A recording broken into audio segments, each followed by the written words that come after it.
Hello, hello, humans, humanoids, and dinos. Happy Friday. Today I am once again joined by the incomparable Mark Reed for Oh, our regular debate review. How are you today, Mark? I don't know about that. I'm pretty comparable, to be honest with you. I don't even know. Thank you so much, Ember. It's fantastic to be here. Wonderful to see you again. And of course, I'm sure you have made a selection that's going to hurt my brain and scour my non-existent soul. So that will be fantastic. Um, yeah, so I think it's Dwayne Gish this time, which I'm really Mm. looking forward to identifying if the famous Gish Gallop is gonna come out. Were you thinking that? Like, are we actually going to see an actual Gish Gallop, like a true the originator of it? I think it might happen. I have to be honest, I didn't Right. pay that much attention while I was recording the Yeah. video because I wanted to have, reactions. Yeah. Yeah. Yeah. Yeah. Yeah. Yeah. I didn't watch it because I wanted to sort of see first, like, have that reaction of, is that a Gish? Is that an actual literal Gish Gallop? Is that the famous unicorn of the Gish Gallop? But Yeah. it's yeah, it should be interesting one way or the other. So it's so good to see. How have you been, Ember? How have you been coming along?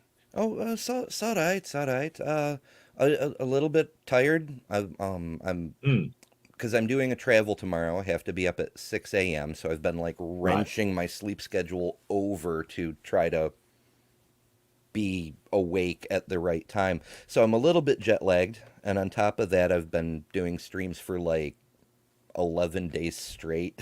So Wow. Wow. yeah, Yeah. yeah. So it's a little nuts, but fun times. Yeah. I've been trying to record something and it hasn't been great. It hasn't lived up to my expectations, and that's troubling kind of thing. So I'm feeling a little down, to be honest with about it. It's Mm. sort of like when you have in your mind how something's going to turn out and you just can't make it what you want it to be. Mm-hmm. Um, that's it's kind of I'm going to keep at it, but I feel like it isn't where I want it to be, and that's upsetting. But it's all part of that learning process. We're all learning as we go along here. You're very new. I'm very new. We sort of have to learn as we go along. Yeah, yeah, We for have sure. But some of my favorite people in the chat. Hello so much, everybody. yeah, bunch of fun folks. Now this debate it's a little shorter than usual. This one aired in on actual television in Wow. 1981. So Wow. yeah, so Television. I've I heard of that. know. I've heard of that. That's a thing that existed. No, I remember television from when I was young.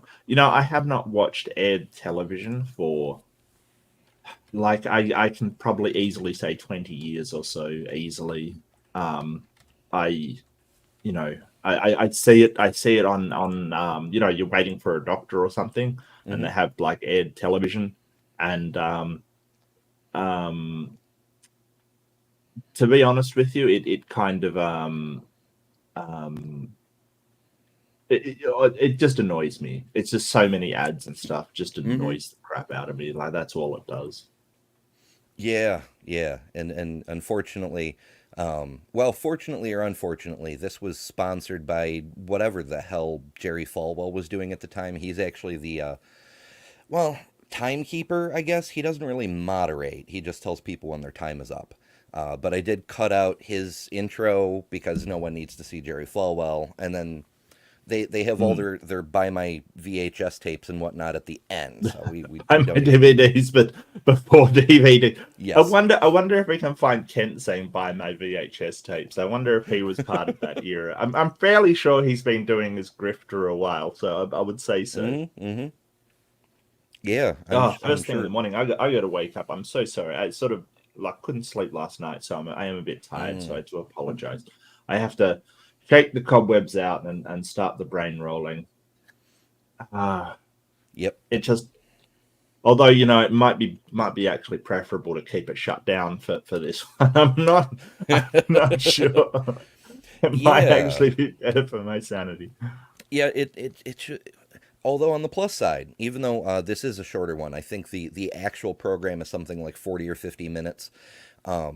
There will be stuff to say on both sides because the pro evolution person, uh, Dr. Doolittle, is actually his real name.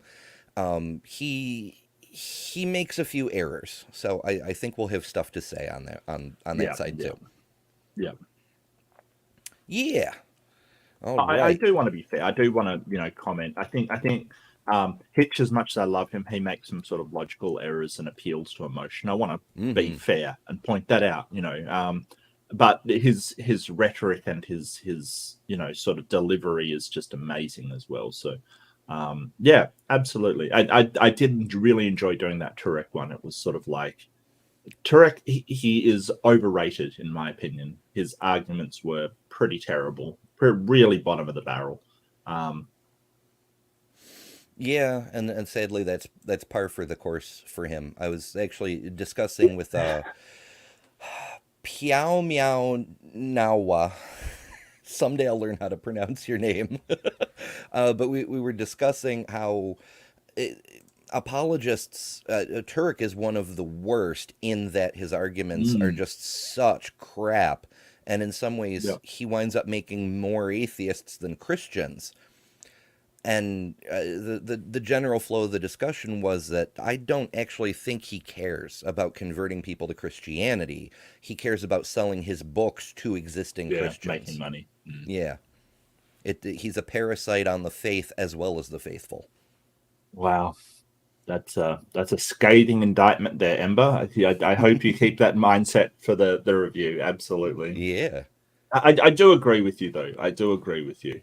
Um, But I mean, there's others like William Lane Craig. I mean, he came out. His lower the if something doesn't meet your standards, lower your standards, Only and for things Christianity, like though. that. Of course, Hmm. um, that to me was sort of he's one that I would have seen as a serious philosopher and interlocutor of the Christian faith. But that sort of it really was a terrible thing to say, and sort of when he sort of put up Pascal's wager as part of his, it sort of it because I don't think he is one who's just out for money. I think he sincerely believes it. So when he's putting up as bad arguments as that, and it shocked me. It shocked me that somebody sort of his education would put up Pascal's wager seriously as an argument. It's Yeah, such a bad argument. it So yeah, is. But on the other hand, so's the Kalam, the moral argument, and we don't even need sure. arguments because I have the internal testimony of the Holy Ghost. Hmm. That's how I know it's true. I mean, he's got this Yeah, facade as an intellectual, but if you set aside the vocabulary, he's barely above a layman going, "Oh, well, Christians believe it, so it must be true." right. And if it's a pragmatic approach is and I've encountered this a lot actually. Sort of, well, it's true because truth is that which gives me benefit. It's like that's not my definition of truth. That's not what I'm saying is true. Its pragmatic approach kind of says, well, you know, uh, if I delude myself into thinking that fairies are real and that they provide me with they provide me motivation to clean kind of thing. So the fairies are what gets me up and cleaning the house. Then that's true. That kind of rhetoric is I don't even know where to start with it. Like that's incredible. That's delusional in my opinion. So you know, You can make a pretty strong case for it, and there's the subject of truth reminds me of I was cruising for more videos to review earlier mm, today, and I came across one. It was a guest person on Living Waters, which is Ray Comfort's yes, primary yep, channel. yep, very familiar. Um, Yep. I forget the guy's name, but he starts off his video with, "What is truth? To me, truth is Oh that yeah. which comports with the mind of God." And I'm like, "Oh, we're circular already. This is fantastic." Right, right, right. Yeah. Well, that's more begging the question more than anything. It's sort of placing down factual stuff that has not yet been. I mean, I suppose if you want to start with that axiom, you can, but you know, you can literally start with any axiom you want. I can start with an axiom of God doesn't exist. So that which is true is which, you know, excludes God from existing. You know, if that's axiomatically what you want to establish, then yeah, you can. But you know, I don't think that is begging the question to a great deal. Sure. Yeah, it's a rough position because then you open up all kinds of unnecessary nonsense. Like, well, okay, let's work with that definition. How do you know that? How can you know what the mind of God is if the only thing that's true is the mind of God? What if Mm. God lies to you? What if there's so much nonsense? Oh, Electric Monk makes a good point. Craig says that even if the evidence, all the evidence, showed otherwise, he would still believe. How do you debate that? And that's the thing because so many people, including today on Truth Mm. Wanted, Emmanuel, everyone's favorite African turned Texan, popped in to say, well, it doesn't matter. We could bring you atheists mountains of evidence and you still wouldn't believe. So why bother? And I'm like, well, that's That's not true for true. your side too. Well, we can present you mountains of evidence and you won't stop believing. But also, don't assume, don't assert, maybe bring me the pile of evidence and try me. Let's see what Mm. happens. Yeah, yeah. Bring the evidence, and it depends on the quality of the evidence that you're talking about. I mean, if you bring a mountain of bad evidence, it's still just bad evidence, you know. Which is Mm-hmm. why no amount of circumstantial evidence ought to convict somebody of a crime, right? It's all evidence that doesn't directly point to somebody. They were just in the area. They were, you know, sort of, you know, that they had said they didn't like somebody. You know, just stuff like this. It's circumstantial. You shouldn't be able to convict. I mean, it does happen. Don't get me wrong, Mm-hmm. but you shouldn't be able to convict somebody off of that because it's weak evidence. So the evidence must at least be reliable and rigorous and sort of have these attributes of being good evidence. So when you bring us a mountain of evidence that includes rigorous and reliable stuff, sure, absolutely, that will absolutely change our minds. And you would think that is trivial for a god, just trivial to be able to do. I mean, that should be the easiest thing in the world, right?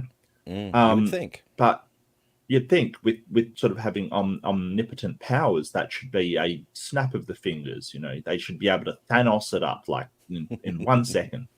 But no, that's apparently too difficult. So, um, but yeah, I mean, and just to bounce off what you said, all of these situations were like, well, if you saw somebody with their head cut off that were, you know, that rose miraculously from the dead, would you believe? It's like, yeah, well, I believe that that raised from the dead, but have this happen and then, you know, like, why is it always the situations that are brought up are things that have never happened?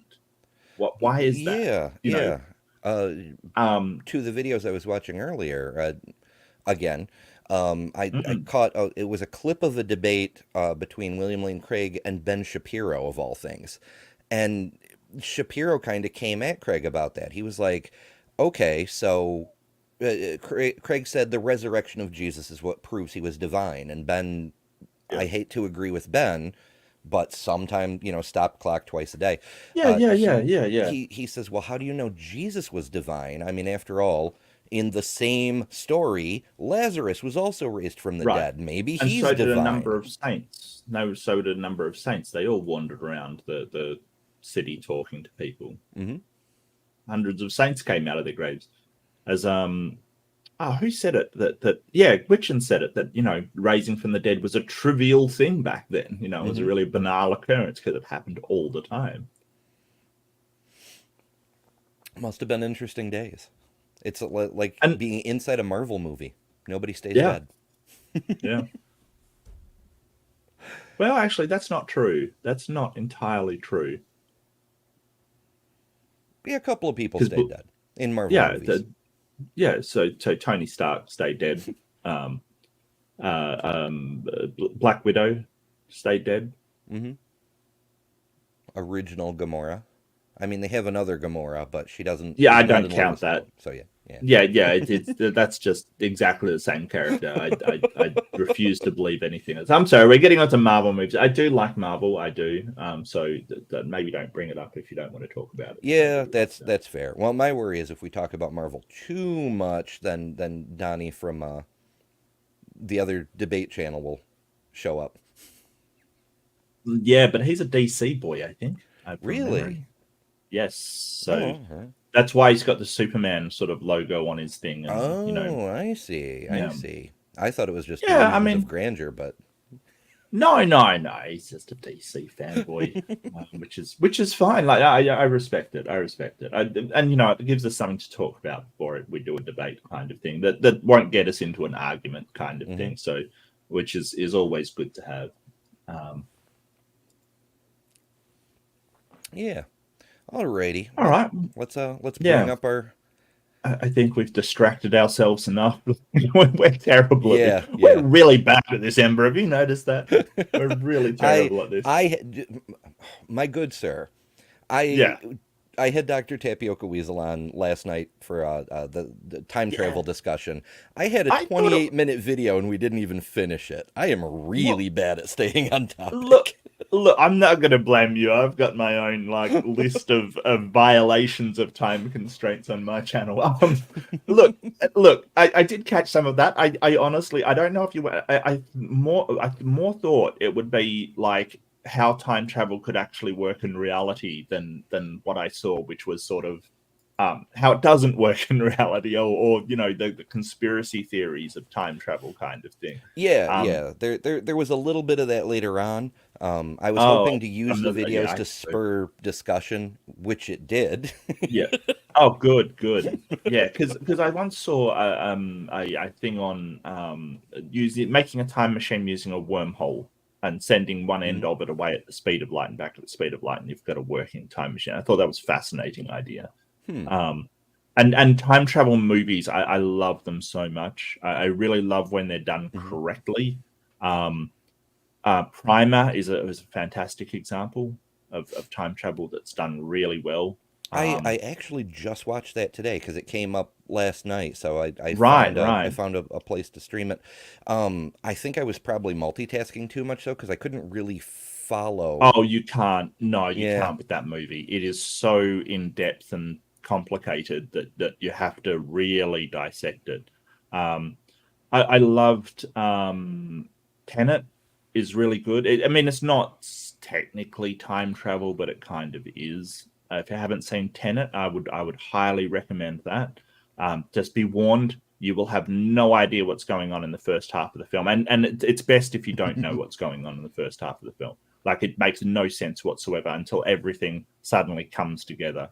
I'm a big fan of that film. I think it's one of the best ones that Nolan's ever done, to be honest with you. Controversial, sure. That's a controversial opinion, but I love that film. All right. Hopefully I'll think of it later on. Yeah, yeah.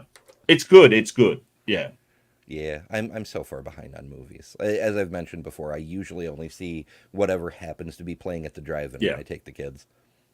Well, C'est la I vie. put a special thing aside for time travel stuff because I really, really like it. I really enjoy it. So, Hmm. yeah. What else did time travel? For some reason, Harry Potter did time travel well. And strangely enough, they did it really well. Um, there was a series called Dirk Gently's Holistic Detective Agency. They did time travel really well. There's been a few that have sort of done it really well, and I think oh, Big Bad Mama, hello, very special hello, and a big special hello to Kata, who we all love and absolutely adore, and is welcome. Um, yeah, yeah, Kata. Bugs. Yeah. Okay, so basics about this debate. There, as I mentioned, Jerry Falwell's the head honcho dude. It's his private Yeah. temple, whatever the hell, where they sold his DVDs back in the day. Um, I'm not sure if Gish is on staff or what, but he's super welcome there, and Doolittle is just like So is this a invited. CMI? Could be. Okay. Christian I'll see if I can ministry find out something something. while we're Yeah. watching. All right. Yeah. Yeah. So let's get these two started and see where it goes. Yep. Dr. Doolittle. I'm here this evening against the advice of many of my colleagues. They have pointed out to me that this is a no-win situation, that in fact, how can you come into the home of the old-time gospel hour and really hope to convince anyone of the factual nature of evolution? They point out also that it's impossible for anyone in 15 minutes to outline the tremendous amount of data and information that leads to the concept of evolution. They point out that this is a very different debate than kinds of debate I may have had with Dr. Gish on other occasions. It's not the same as going over to the student cafeteria and exchanging a few words here and there, skirmishing a bit about this or that. That in fact this is an enormous media event, witnessed by millions of people perhaps, and that what it will amount to is really publicity for a special cause. They point out that I'm really... Yes, but he has a 15-minute opening statement, and he's it's criticism on my part, but he's not actually making his opening statement. He's talking about how Right. pointless it is to be here. Like, what are you doing, my dude? Mm-hmm. I don't know. It just, maybe that was just the fashion in the early 80s, where the first thing you need to do at a debate is hedge your bets, so when you lose you can say, see, I called it in the beginning or something. But Maybe. I think maybe he's trying to get across the point that like he's basically trying to say, hey, this is a debate where, like, I've won already. And yeah, you're right. It is kind of posturing kind of thing, but he's kind of not wrong. That's the thing. Like, it is very difficult in 15 minutes to point out the mountain of evidence for evolution. It really is an overwhelming amount. it's true. Like, he could focus on a couple of things, like we Yeah. ourselves do in evolution debates. Yeah. But I don't know. This preface rubs me the wrong way, and maybe it's just because he's intimidated by the size of the audience. He's like, "Oh, this is going to destroy my reputation." So first and foremost, I have to CYA and be like, "I cannot win this, and here's why." Now let's actually talk. You know? Yeah. I don't know. Yeah, maybe. I don't know either. I just don't like it. No, that's fair. really a stage prop here, just sort of a necessary fixture, and that there's no way that I could convince anybody to change their mind about this particular view. Now, of course, they're right, and the question comes up, why in the world am I here tonight? And I'll tell you that the reason I'm here tonight is that I really am a concerned citizen, and I'm worried about the future of education in America. I'm very much worried about what you has should happened during be. the past year in Arkansas and Louisiana, where in fact the state legislatures have seen fit to award the equal time teaching of creation and creation science in the science curriculum. To me, this is a travesty. Now, when was Kitzmiller versus Dover? 80s, I think. Wasn't it 80s?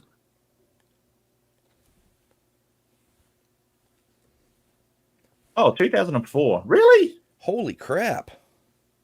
I thought it was a lot longer ago. And it was decided in 2005. Holy crap. Yeah, it was 2005.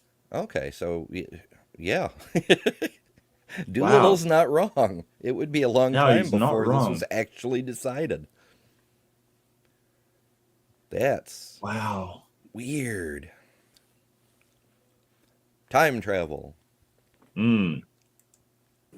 Even though, of course, being way out there on the frontier in California, I perhaps might not have been moved to be some sort of carpetbagger and come all the way out here to Lynchburg and do it, if it hadn't been that, in fact, various things going on in the state of California also have moved me to my concern. There was a poll that appeared last May showing that, in fact, half the people in California wouldn't mind if, in fact, equal time were given to the teaching of creation alongside of evolution. Now, this seems so alien to me, that as evolution is a part of science, whereas creation and so-called creation science is a religion, and our country was founded on this principle of keeping the two separate, it just seems so strange that I felt I must come here and speak out. Now, in California, something else happened last year, the events of which moved me very much to come here and try to be a spokesman in speaking in opposition to people who call themselves creation scientists. These events occurred in Livermore, California, About a year ago, parents found that their children were coming home from the 5th and 6th grade of a particular school and were telling their parents stories about science class that smacked very much of fundamentalist religion. And in fact, after it went through a period where various committees were faced with the traditional dilemma of teacher freedom versus what's going on in the classroom, it was found that a teacher had taken it upon himself to introduce creation science teaching in the classroom in Livermore, California, without any mandate from the people who lived in that community. Now, that you would think that that would be just blanket prohibited by now. But sadly, at least in the United States, it is not. Really? Wow. Yeah, I there are a shocking number of places where the Board of Education mandates you must teach evolution, but they don't expressly prohibit anybody bringing in their own personal views and saying, well, this is what the textbook says, wow. but the truth is Jesus did a thing. And oh, I forget who. That's wrong. That's just wrong. That there should be no religious prescription. You know, what if you're a Muslim in that class? You know, that's basically pushing your religion onto somebody else. You know, that is not cool. Yeah, and it's really shocking, a lot of the weird things that happen in the United States. It's a totally separate topic, but it does relate to the damage fundamentalist religion does to this country. But child marriage is legal in 43 states because of religion. 7 of them have no minimum age limit. No minimum age. I heard that they tried to put minimum age limits recently, and the it was shot down by the Republicans in those states. So, you know, it's weird that they sort of say, "Well, think of the children," and then when you do think of the children, they shoot it down. It's weird. It's ironic you mentioned shooting it down, because that's another thing that the Republicans won't let us do anything about. I've it's got my absolutely opinions insane. on that. Yeah. But on the topic of evolution versus creation, I forget which YouTube channel did it. It may have been Forrest Valakai, but it may have been someone else. There's a teacher I think in Oklahoma, which may be why I'm thinking Forrest, but he was teaching creationism and excluding evolution. And he said, it doesn't matter what the State Board of Education says. I'm going to teach these children the truth so they're prepared for real life. And he was just doing it. He's like, I'm a science teacher. I know best. And it's just, it's beyond infuriating. Yeah. It's kind of like teaching that the Bible says that pi is 3, and then teaching people, you know, that as truth. It's just, it's not going to improve your education system. It just isn't. And the failure of the American, I mean, around the world, the American education system is kind of, it's not well regarded. Let's put it that way. I mean, I'll find some statistics for scientific literacy. I mean, I know that the sort of Scandinavian states, I think, have the best scientific literacy, and disturbingly enough, I think China has a way better scientific literacy than America does, which is, you know, should be horrifying. Yeah, there was plenty of warning. I mean, we knew about this. It's the Christian nationalism at the heart of it all. You know, it's this religious belief that the United States is the best country ever, period, by definition, because God says so. It's tied to their religion, that their nationalism is part of the religion. And it's causing all kinds of problems. There was a TV show on HBO years ago called Newsroom, and in the pilot episode, the host of the show gets himself into deep shit because he's in like a panel speaking to a TV audience or something, and the people on the panel get asked, why is the United States the best country ever? And the first two give typical political answers. Oh, I think it's because of freedom of religion, or because corporations are unregulated, or whatever. And then they get to the host of the newsroom and he goes, it's not the best country. We're behind on math. We're behind on science. Our infrastructure's crumbling. Our shootings are out of control. Like, there's a lot of ways the United States is falling further and further and further behind. And these jackasses saying we're the best because we're the best are just enabling that free fall to get worse. So no, the United States isn't the best. It used to be, but we fucked it up. And by denying the truth, we're never going to get that back. Right. Personally, I don't think we were ever the best. Maybe we had the biggest military, and I think that's probably still true. But we also have the That is most true, prisoners yes. per capita. And the most gun deaths per capita. Yeah. Definitely. There's no, and what horrified me is that the main cause of death among children is guns. Mm-hmm. That's insane. That is insane. There's nothing that sort of, shocks me more than the main death of children being gun death. Is just, that's insane. Yeah, and it's there's so much that makes no damn sense to me in this country. Like, we've had organizations for decades, Mothers Against Drunk Drivers, because drunk drivers were a significant component of what was causing the deaths of people under the age of 18. So they formed a group, Mothers Against Drunk Drivers, and then other groups formed, Dads Against Drunk Drivers, and grandparents against drunk drivers, and everybody was against drunk drivers, and they made some impact, but that's not really the point. The point is, with a much lower rate of problems, people mobilized and took action and tried to do something about it. And now we've got a much, much bigger problem. And while people are pissed off about it, nobody's really acting. Nobody's doing. It's all thoughts and prayers. Yeah. Which doesn't change anything. Yeah.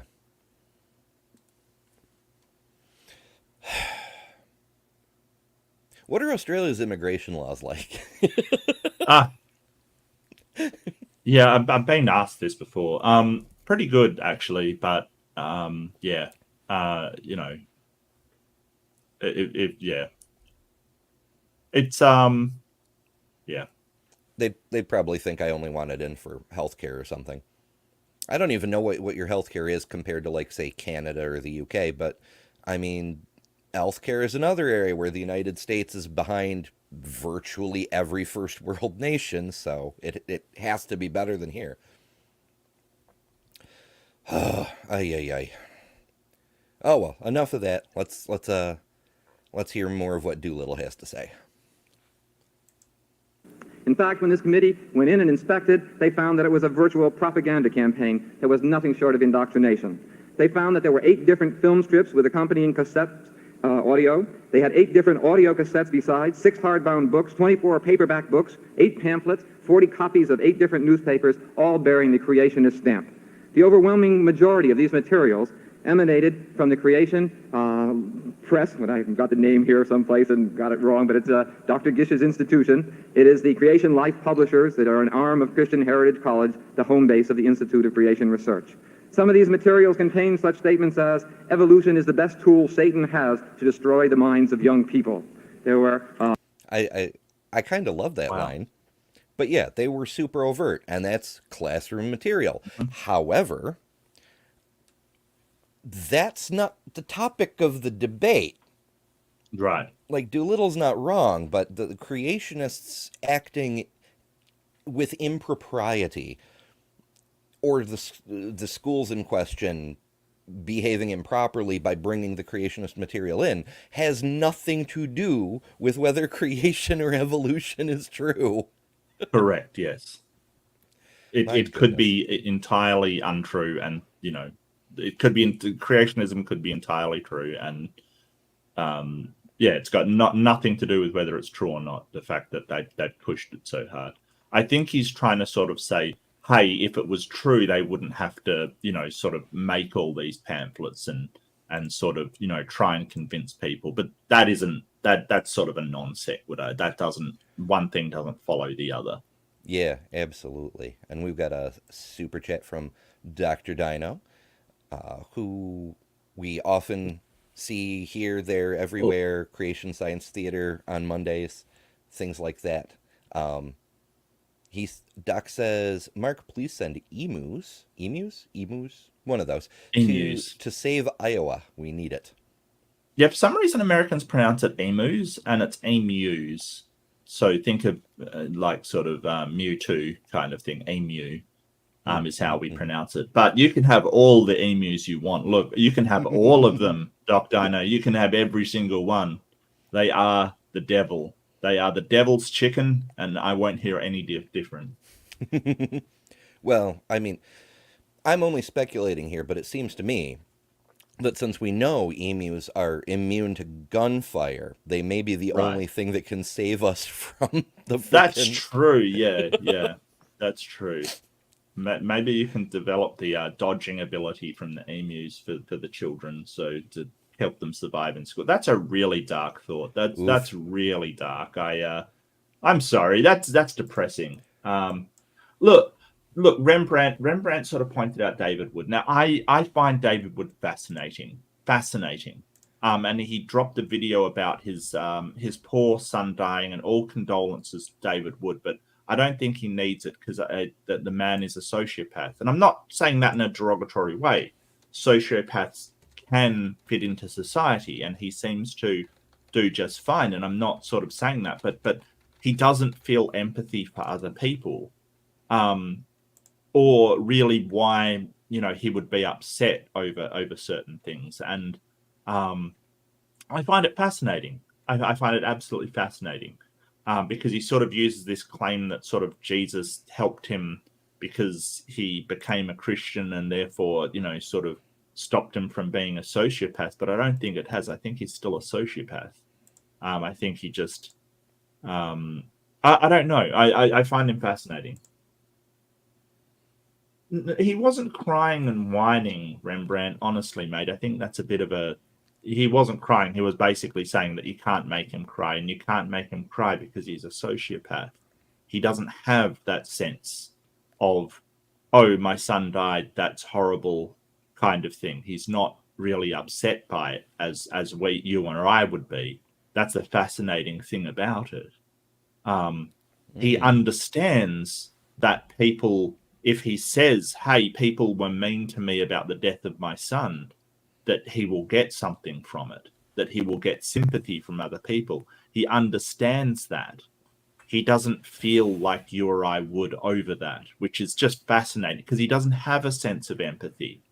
He doesn't understand what other people are feeling, but he can intellectualize it enough to understand that if he says it, people are being mean to me. But he was very honest in that video. He said, if you think you can make me cry by saying this stuff, and you can't.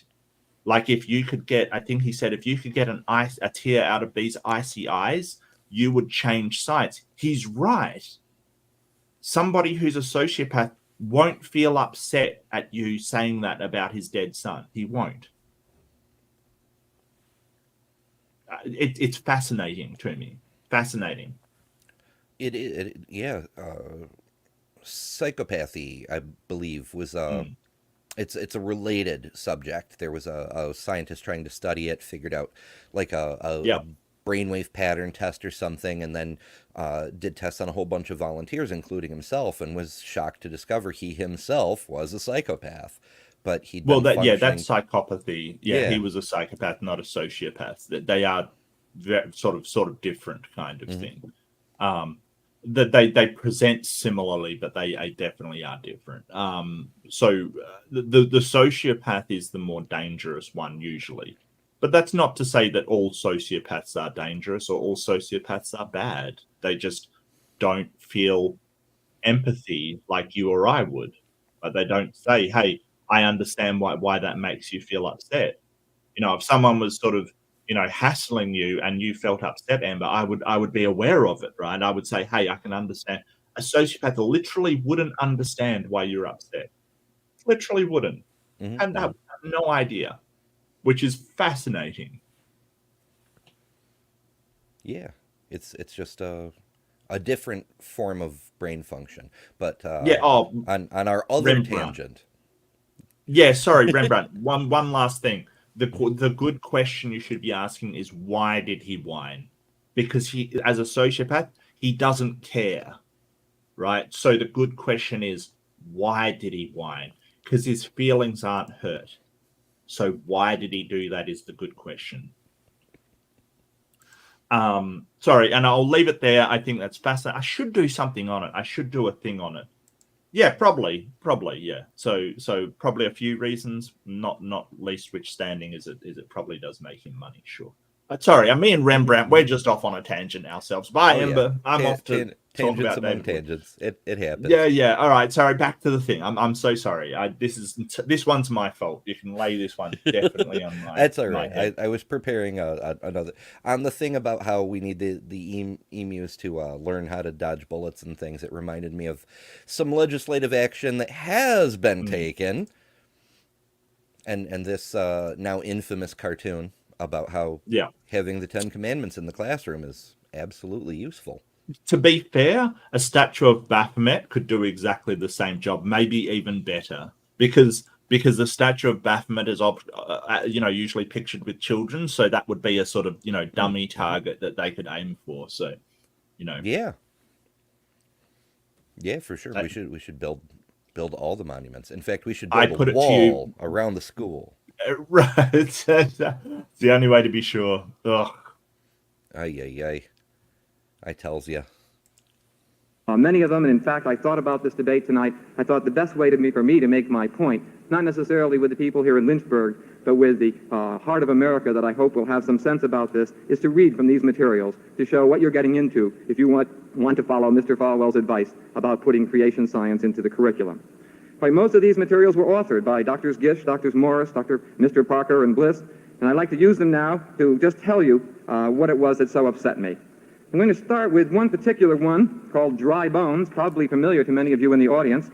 Dry Bones is purportedly an article or a book about fossils. And what it's supposed to do is show, in fact, how the fossil record can be interpreted in terms of creation, special creation.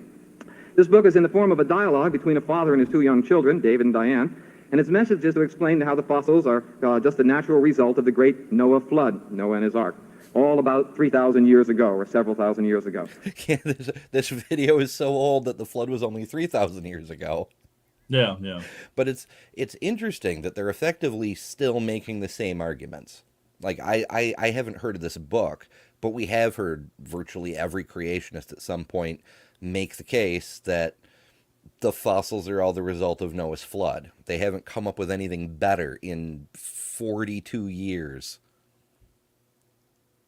Yeah. I mean, Gish did his song and dance, the same song and dance, the entire time he was alive. He was like Hovind. He never got new material. He sort of, the record was broken from the very start.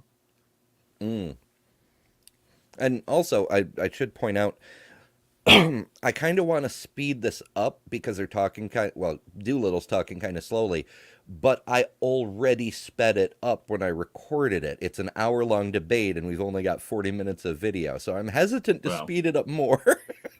Yeah.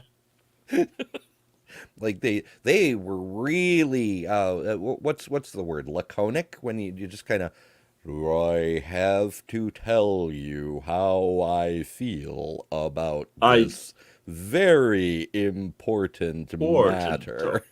Nice. I don't know. Maybe we talk faster now. Who knows?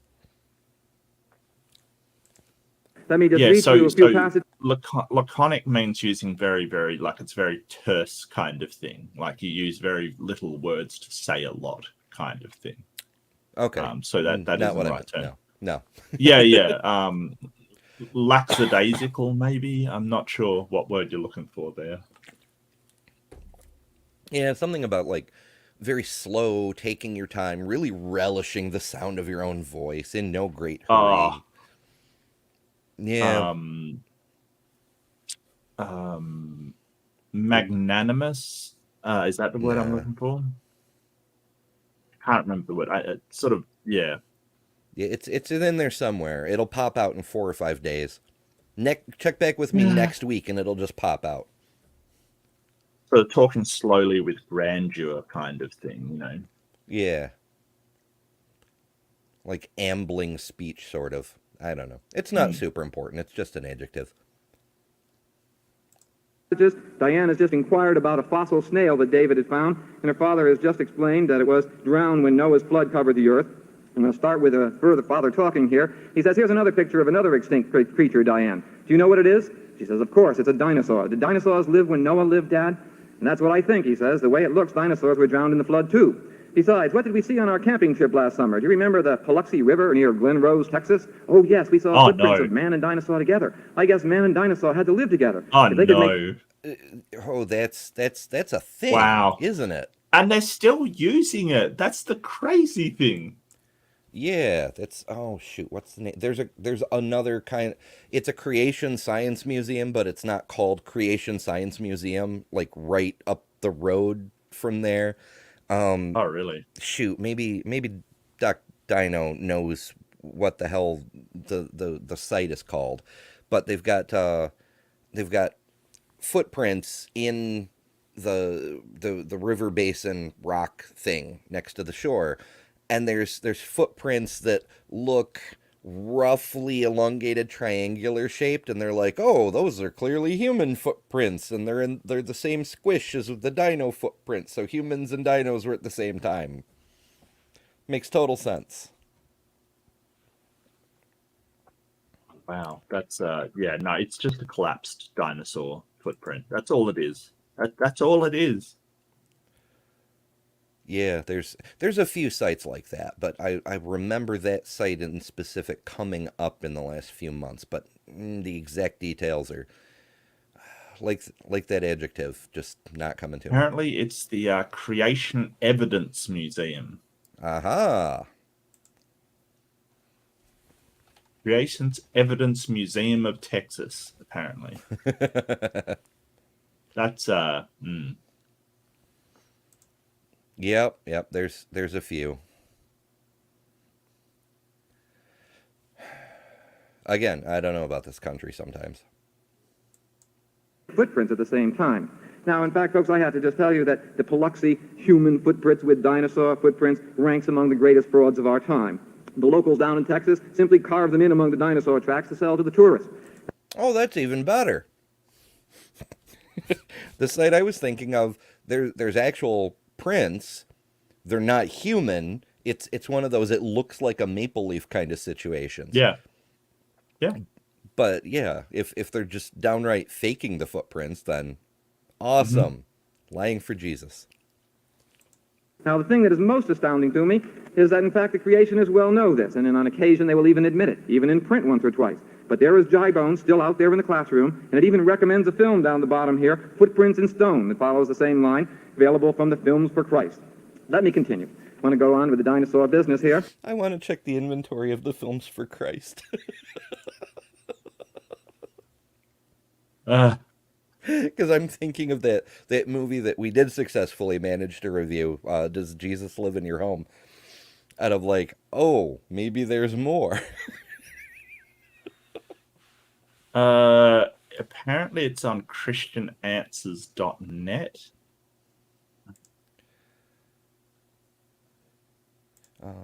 Doc says, I only know of one area with trackways at Glen Rose. Could be more. Yeah, Rembrandt's been to Glen Rose. There were some fake tracks, but most of the ones still in the riverbed, rubber baby buggy bumpers. Riverbed are just sunken, with the toes having been filled in by collapsed sediment. Damn you, sediment! Oh, this is terrible. The Great Dinosaur Mystery. Is it true that dinosaurs disappeared millions of years before man? Let's tell the truth, the kids, the truth about dinosaurs. Finally, a motion picture about dinosaurs that leads youth away from evolutionism instead of into it. This well-illustrated production reveals new perspectives on how dinosaurs properly fit into history. Fascinating to young and old alike, counteracts evolutionary teaching and provides evidence that man and dinosaurs lived together as confirmed by the Bible. Very popular. I wish it wasn't. I have no doubt it is. Yeah, you're probably right. Ah, Big Man Mama used to make fake Sasquatch tracks on the riverbanks in Northern California. you know what? I believe that. I Yeah. don't know why, but I believe that a Big Bad Mama. I just, you know, Yeah, I could see that happening. I mean, hell, there was a project when I was in elementary school. We were supposed to make fake Sasquatch tracks. I'm not sure why, but it was a thing we did. So we like mm, took outlines of our own feet, and then we like blew them up to be like, gigantic, and then made cardboard cutouts and filled them with very basic cement and let them set, and then we brought the giant feet home, and our parents were very impressed.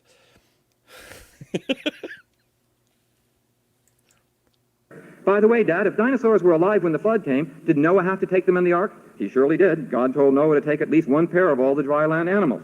So here we have now dinosaurs, which of course were extinct long before mankind appeared on the earth, going off in Noah's ark, in this particular book being used in the 5th and 6th class grades at a Livermore public school last year. He went on. They confirmed that the reason that Noah had to have this flood, because he had to make these animals extinct because our sins made the world so bad. And so it goes on in this little book. I'd like to continue one more because now we want to get into the case of what does it have to do with science and evolution. It says now, Dad, you were telling me that the fossils were probably things drowned in the flood, right? Yes, Dave. He's talking to Dave now. And so the fossils were alive at Noah's time and are probably only a few thousand years old, right? Right. Well, my friend who told me about evolution showed me a book. It said that fossils are millions of years old. He said you could prove it with uranium dating. If you use uranium to date fossil rocks, Father said, sometimes, bold print, you do get ages in millions of years. But did your friend also tell you about scientists at Oak Ridge National Lab? No, what about them, Dad? They used uranium dating on wood, in rocks of the dinosaur group, and got ages of only thousands of years. Now, quite What? apart from the fact that there's no uranium... That's a whole lot of weird. that is weird. Like uranium, no, there's no uranium in wood. I don't. What? At first, How would you get a reading on the parent element of uranium in wood? That sounds weird. I I I just I don't know. I mean, I guess it kind of goes to the old modern creationists, Donnie Badinsky, like to at least have some real science, but right, that's a yeah, relatively recent thing. Back in the day, and probably in the 80s, they had no mm, compunctions at all about just making shit up. right. So Well, they still don't. that's true. You need just enough truth so people will think that maybe what you're saying might be true. I mean, if I hear about the Lost Squadron one more time, I'm gonna go crazy. You know, like it's such a bad, you know, it's terrible idea. Lost Squadron. Yeah, yeah. So because ice core dating is incredibly inconvenient, they try to say that there was a World War II plane that crashed on a glacier, and it is so far down in the glacier that ice core dating can't possibly be correct because then the fighter plane would be hundreds of thousands of years old. Sorry. Because it's so far down in the glacier. The problem is that the Lost Squadron, it landed on an active glacier, and we do ice core samples from active glaciers, but not. It doesn't show the age of the Earth kind of thing because the layers melt on an active glacier. So what's happened is it's crashed on the glacier, and as it's melted and reformed, it's basically dropped and dropped and dropped and dropped, basically. So that's not a glacier where we would take age relevant ice core samples from because it's active, and we only do it on Mm. stable glaciers that don't don't melt, like it's just It's such an easy answer to explain why that plane looks like it is so far down in the glacier. It's because it's such a basic answer. And they never listen. They just continue on with, oh, well, it shows that ice core dating can't be trusted. On active glaciers, no, but we don't do that on active glaciers for that reason exactly. Correct. Yeah, Electric Monk is on the money there. There's no internet to fact check them. Absolutely. They could say anything they wanted. Yeah. Yeah, totally true. My goodness, the number of times that we've been in the middle of a stream and had to Google some outrageous claim. Yeah. It's an oof. It's an oof. Doc, I see your thingy. I sent you a linky, so we may have ourselves a surprise guest.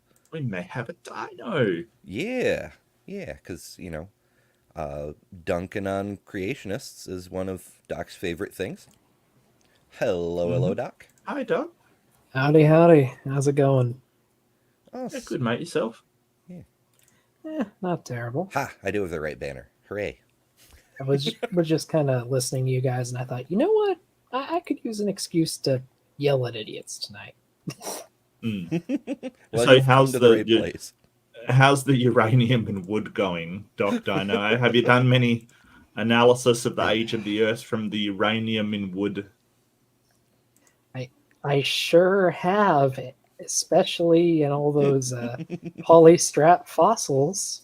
A, B, and maybe Z. what he's talking about. That did cross my mind. I'm not sure if it's relevant or not. Maybe he's talking about them dating uranium in a polystrate fossil, so a cast fossil, which is actually rock, not fossilized wood.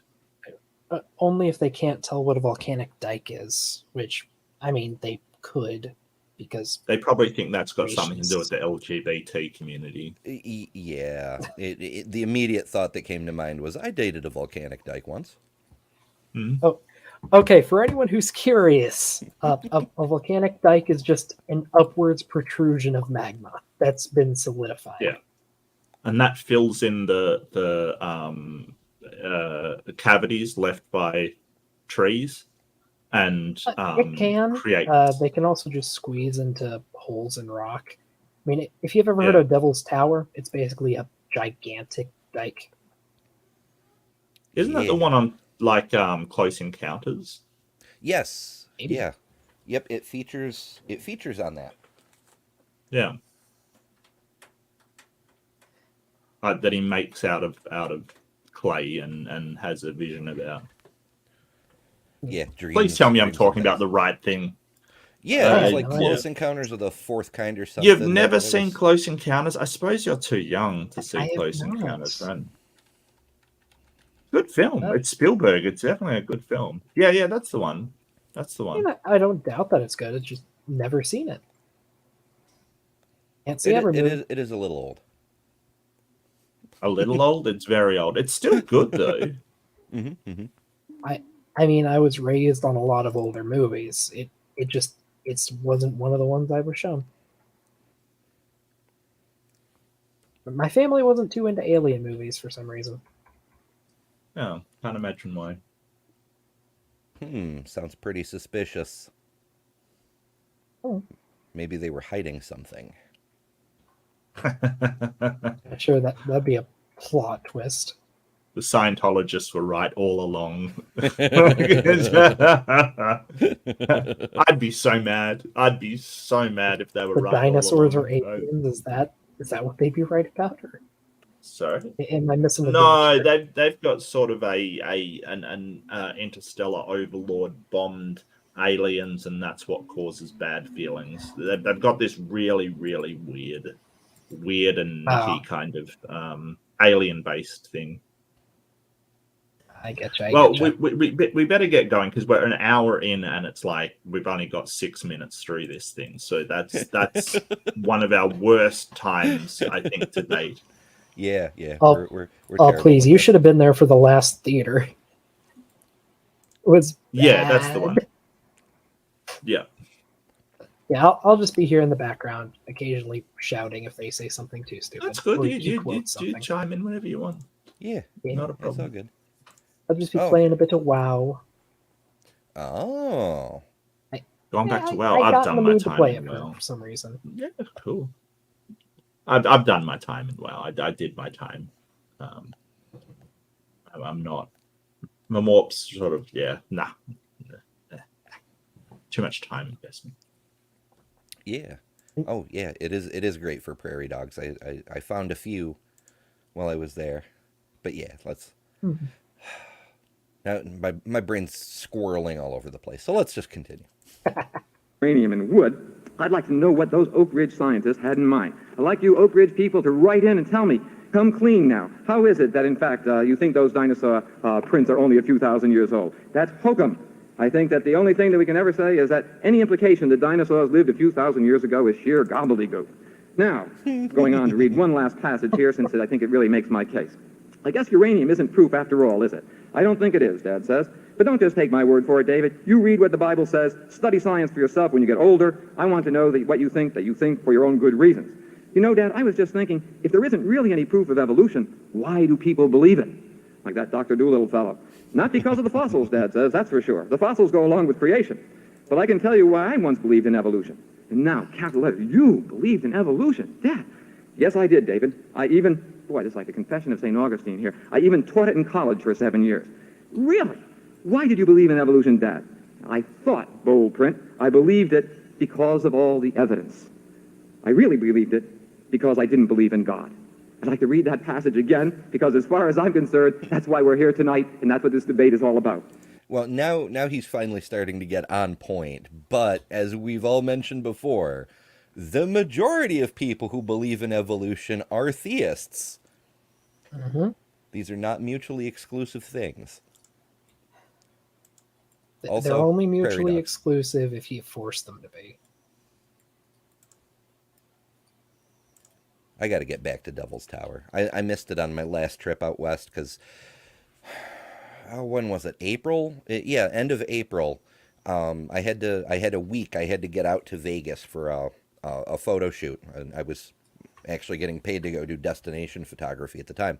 And so I had a week, so I was going to drive cross country and visit a few things and whatnot. And a fucking snowstorm drove across the whole continent and kept driving me further and further south. So I couldn't swing by Devil's Tower again that time. God was steering you away from the devil's. No, it's a sign, Ember. It's a sign. Clearly. I'm not sure of what. Yeah. Yeah. I mean, all I'll say to that is try looking into the Native American creation myth of it. It's pretty cool. Yeah. The one about the giant tree, or I think it was one like about the earth spirits. I think it was about like a giant bear trying to get people who were hiding on top of the tower. So it kept raking its claws down. Oh, neat. Oh, cool. Yeah, that makes sense. Or at least that's what I heard. Okay. Yeah. I thought I believed it because of all the evidence. I really believed it because I didn't believe in God. And as I interpret that, it says, if you only consider the evidence, then you'll accept evolution. But it's only when you go to the mystical and the supernatural that you find yourself forced to deny it. Of course, I could be accused of some vivid reading here and taking things out of context. After all, you know where I come from. So let me read you a letter from a citizen in Livermore. Those California liberals.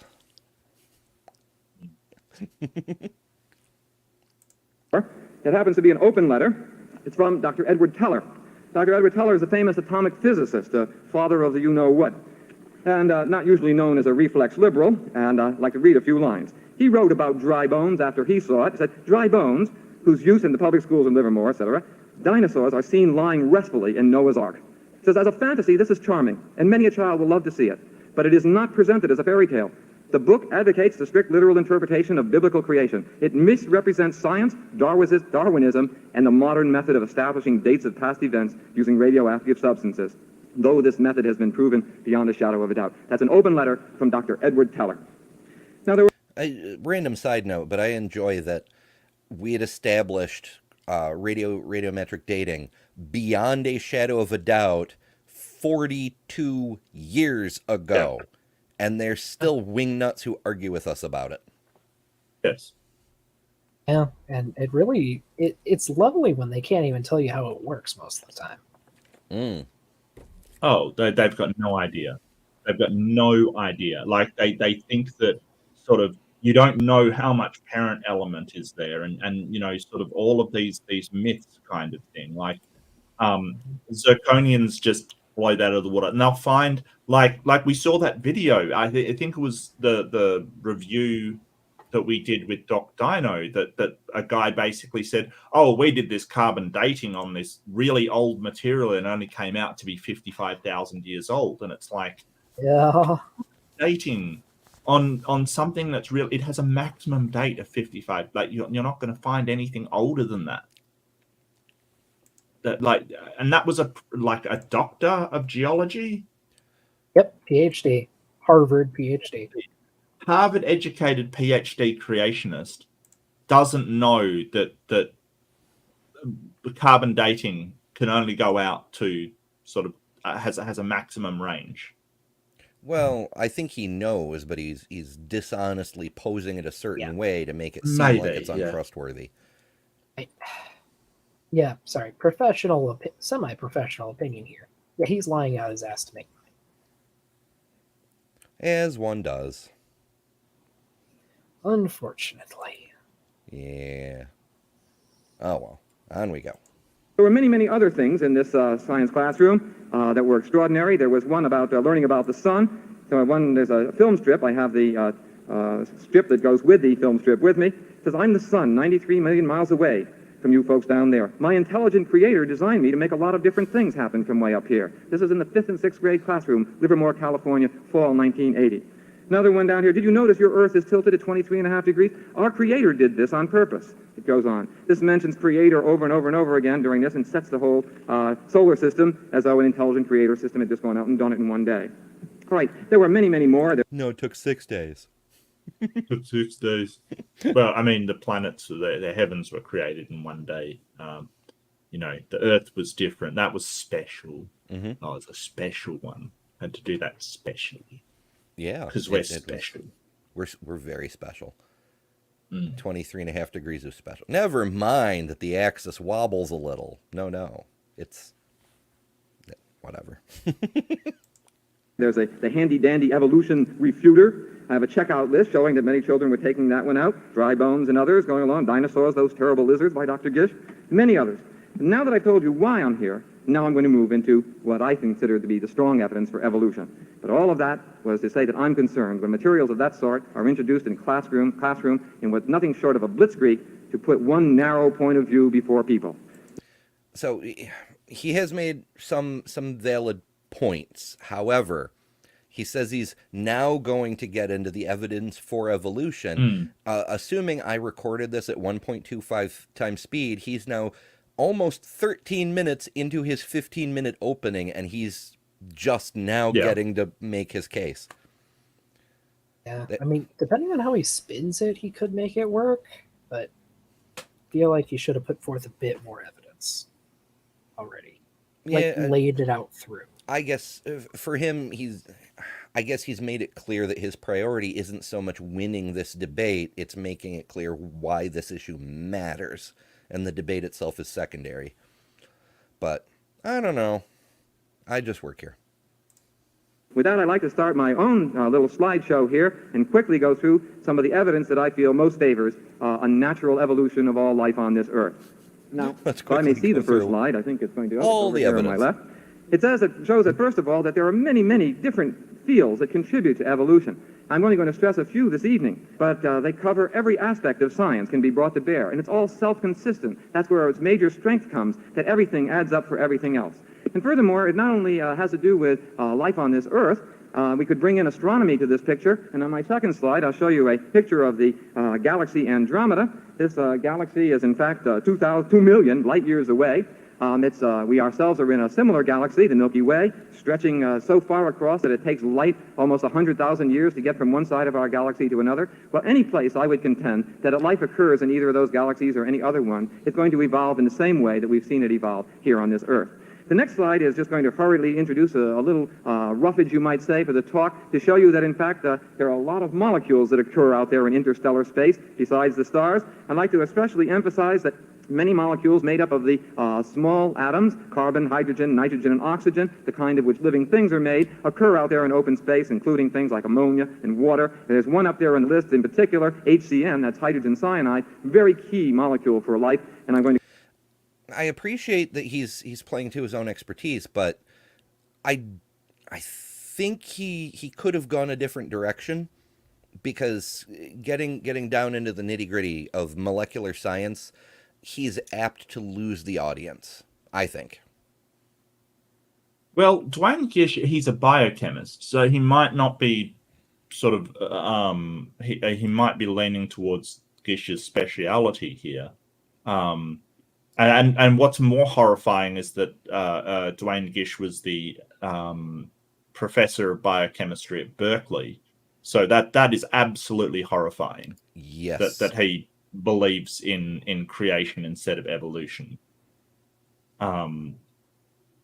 It's just I don't know. Maybe he wants to lean into sort of I don't know. Is it Dr. Doolittle here? Mm-hmm. I don't know what his background is. I want to make a joke about talking to the animals. I know. It's just I'm trying to be as respectful.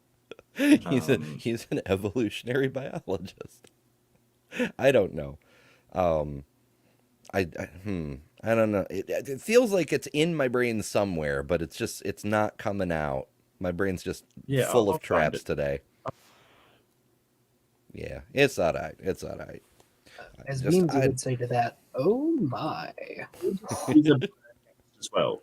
Doolittle is a biochemist as well, so that's probably why he's leaning into this, because he is a biochemist too. But that's probably why he's leaning into it. Taught at the University of California. Makes sense. So they're all Californians up in here in in Virginia for some reason. It's fine though.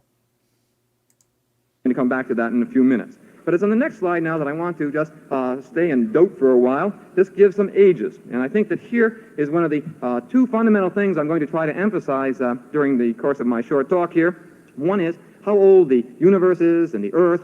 There's a very big distinction between people who accept evolution and those who want to go with a special creation account.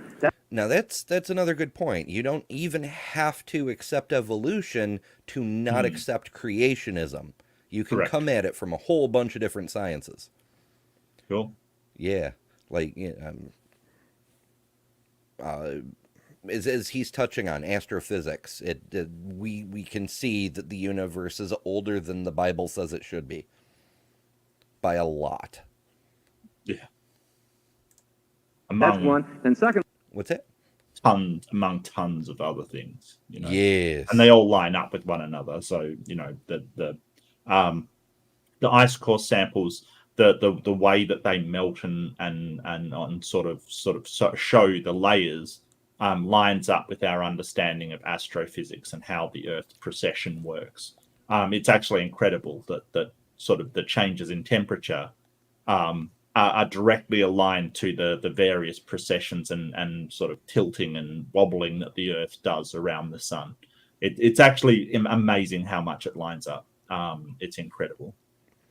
Yeah. The fact that it's so reliable is one of the main reasons why we trust science so much. But it really, really is. Like, we'd expect there to be more wiggle room than we find. So that's cool.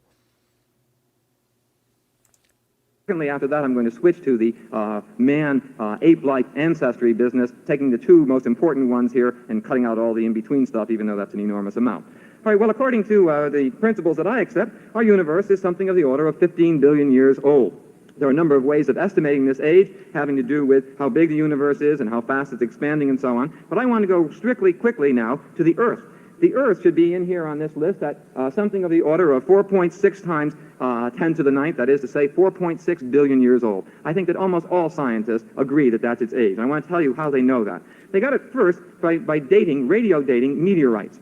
They used three different methods not just one. They use the uranium decay series to lead as one principal way that can be used. They use another one using the elements potassium and argon. They use another one using rubidium and strontium. And all three of these gave the same age. Now, what they were dating here were meteorites, and the assumption at that time was that meteorites, which are formed out in the outer reaches of our solar system, or presumably at the time that the solar system was formed, are an example of what the Earth might have been like in terms of its age when it was formed. Now, clearly, the surface of the Earth is weathered during all this time, and it's very hard to find rocks that are still in that pristine condition to give those old ages. The oldest rocks are only something of the order of 3 or 4 billion years old. On the other hand, the big confirmation of all this came when our astronauts actually went to the moon, and they brought back those moon rocks.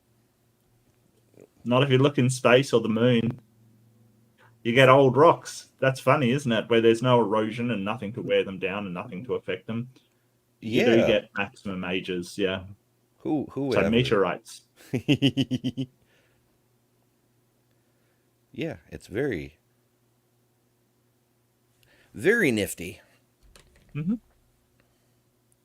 I want to get ice cores on a comet sometime if we can ever manage it.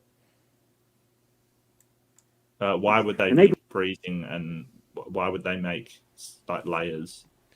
During their initial formation, to see if there even are layers. Like, did they slowly accrete, or did they form like whomp?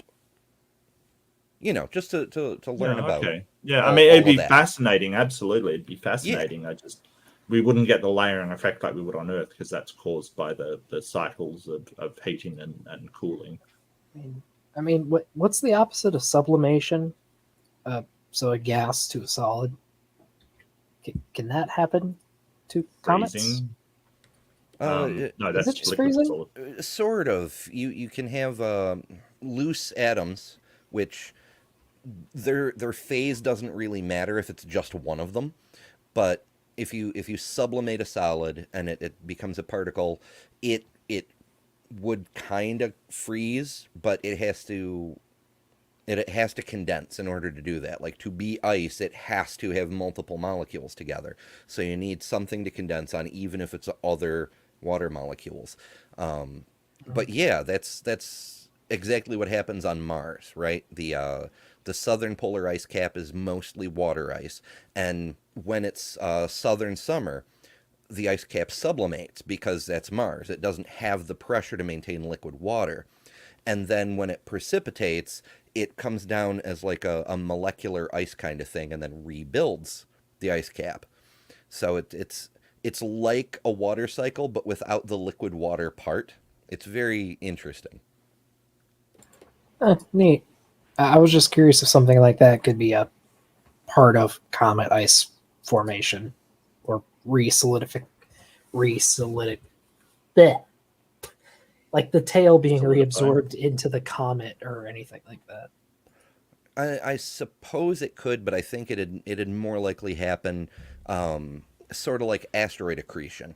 Like, the comet would be floating around and there'd be, the chunks of ice that were blown off its tail on a previous pass, and it'll just hit them and they'll stick. The same way a rock hit by a nickel iron asteroid, it's just it hits it and it sticks, kind of thing. Right. Yeah, it is fascinating to me. I'm trying not to derail onto a whole bunch of different subjects because there's so many flickering through my mind, but it's fascinating to me that we have like two main kinds of rocky meteors and then these ice balls, which in its ice form, it's another kind of mineral, and it's just like, well, that's debated hotly by geologists. Well, that's geology isn't my field, so they can bugger off. Okay. Sorry, what's the thing we're fighting about? I was distracted. Whether ice is a mineral or not. Oh yeah, that is a massive argument. Yeah. I honestly, I don't want to get into the why. I just want to put out there that I don't understand why, because if we lived on, say, Titan, we had evolved there, where water does not exist in liquid form, it wouldn't even be a thought that crossed anyone's mind. They'd just be like, oh yeah, ice, it's this type of rock. Yeah. So it's entirely an Earth-centric prejudice. I'm sure Beamsy could fight you on it. If you Oh, want. yeah. I'm 100% sure. Beamsy's itching for a throwdown on that one. Yeah. Brought those moon rocks back, and they were dated in the laboratory, and zingo, right on, 4.6 times 10 to the 9th, the exact same age as meteorites, the same age that all scientists that were seriously involved in this thought the Earth was. Now, at this point, I have to ask, because I feel this is so important, I'm going to try and pin Dr. Gish tonight down to tell me how old he thinks the Earth is. He doesn't like to come up with hard numbers on this in my previous experience, but I'm hoping America will be watching to see if he'll give us a number. And the reason is that creationists like to be a little slippery about this. There are some of them that like a very small number, a few will stretch it a little bit. For example, I have here a quote from Jerry Falwell, his famous Penthouse magazine interview, Penthouse, March 1981. Penthouse. No applause. Not Playboy. Penthouse. Wow. Jerry Falwell. Who is Jerry? Isn't that a creationist? I believe he is. He came to fame. Well, I don't know if he came to fame, but I was a child in the 80s, and he was among other things, the reverend host of the Old Time Gospel Hour. He was one of the early televangelists. Why? So yeah, so I have questions. Why is Jerry Falwell doing a Penthouse interview? For the those who are controversy? too young to know, Penthouse was a nudie magazine. Is it still going? I have no idea. Yeah, I don't know either. Dirty magazines, I don't even know if they're still a thing anymore. I think the internet probably killed them faster than it did Blockbuster, Yeah, I know Playboy stopped printing physical magazines, but I don't know for sure about the other ones. Oh, he says that apparently there was a Falwell versus Penthouse that he sued them because he said they obtained it through misrepresentation. Oh, nice. Oh, that's hilarious. I have never given interviews to smut magazines, nor do I practice swimming in cesspools. Apparently, President Carter gave an interview to Playboy magazine. What the hell? Oh, yeah. The U.S. is a really fun place. That's magnificent. I like it. Yeah.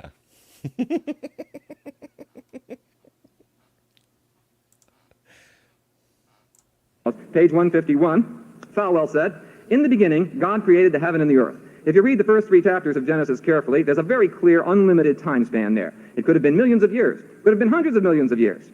Now, that's Jerry Falwell's view about all this. I want to hear Dr. Gish say tonight how old he thinks. 30 seconds. I'm running out of time. It's incredible. All right. Well, I have to quickly go here. May I, in fact, quickly now just go through my slides. I just saw what I think is a 30-second flash here. These have been the fastest 18 minutes of my life. 18 And if minutes. I'm now on my last slide, I've been squeezed out. My last slide just went by. I'm out of gas, and I think that... Sorry to interrupt, Dr. Doolittle, but your time is up. And... Well, that was just a dick move. He was already saying my time is up. Yeah.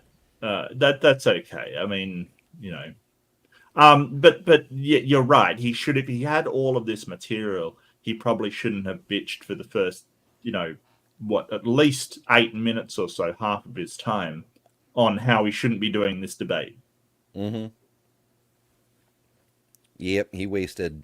Well, he didn't really waste it because his priorities, yada yada. But for the purposes of the debate, he wasted it.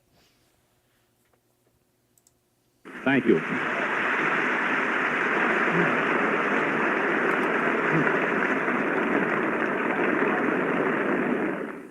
And now with his initial statement from the Institute of Creation Research, Dr. Dwayne Gish. Thank you, Dr. Falwell. Dr. Doolittle, ladies and gentlemen.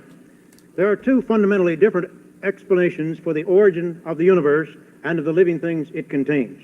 According to the theory of evolution, or as we should more properly call it, the evolution model, everything in our universe has come into being through mechanistic processes which are ascribed to properties inherent in matter. No supernatural intervention of any kind was involved. In fact, by definition, God is excluded. Thus, while not all evolutionists are atheists, the theory of evolution is an atheist. No, anything supernatural is excluded. It's not just God. Anything at all supernatural. Look, you can't say it's atheistic when it doesn't, because it excludes God, when it excludes every other supernatural explanation, whether it's God or not. It's just naturalistic, not atheistic. First mistake. And he's building towards a false dichotomy while we're on it. Oh, really? Okay, well, wait for that one. But yeah, well, he'll get to it, I'm sure. Atheistic theory. According to this theory, all living things have arisen from a single one-celled organism, which in turn had arisen from a dead, inanimate world. Okay, point of order on that one. The concept of the last universal common ancestor is like the concept of mitochondrial Eve, Y chromosome Adam. Correct. It doesn't mean there was only one and everything came from that. It means everything alive today can trace its ancestry back to that one member of a population. And we know that because of genetics, so basically we're saying that there's a common genetic sequence that everybody has, that everybody inherited. So just let's look at Y chromosome, because that's passed down sort of identically from there's very little, because there's only one, there's no recombination, right? Because the mother doesn't have any Y chromosome to pass down, obviously, right? So that Y chromosome will be passed down from father to son almost identically. It does have a high mutation rate, but what it means is that we know that there's people that have different Y chromosome material in it, but not everybody has that Y chromosome material. So what we're talking about is the last ancestor that everybody got some material from. That's it. That's all we're talking. We're not saying that the entire population was that one person. We know that there were other males around. It's just everyone traces back to that one person at some point. And it's the same thing with Luca. There Yes. there was a population. It's just if you go far enough, eventually you lose all the other branches. This theory may be called the general theory of evolution, the particles to people theory, or as I sometimes call it, the fish to Gish theory of evolution. Wow, the particles to people. This is like the fish to fisherman. You can see where Hogan got his crap from. Like, quite frankly, it's just I do like fish to Gish though. That's a good one for him. You're still a fish. You're still a fish. I mean, at the same time, it's weird to hear someone other than Kent saying these things. It does. It is, stole isn't it? so much from Gish. Yeah. On the other hand, after Gish's coattails. Oh yeah. Much like Eric Hoven's shtick is a copy paste of his dad's with bits from J. Warner Wallace and William Lane Craig where it suits him. His father's thing was there was Gish and two other guys, Harlan, I think, and shoot, I can't remember. It's not super important. But yeah, he had no original ideas. He just copied from the generation before him. After 120 years of Darwinism, a rapidly growing number of scientists have become convinced that natural laws and processes absolutely exclude the possibility that the universe could have created itself, and that the best available evidence demonstrates that living things could not, and in fact did not, arise from lower forms. These scientists have become convinced that the concept of creation is a much more credible explanation of the evidence related to origins. There's that false dichotomy. Yeah. It's either this or that, and we don't accept this, therefore my idea wins by default because it's the only other option. Yeah. According to the concept of creation, or as it may be called, the creation model, the origin of the universe and all living forms came into being through the design, purpose, and deliberate acts of a supernatural creator. The creator, using spatial processes not operating today, created the stars, our solar system, and all basic types of plants and animals.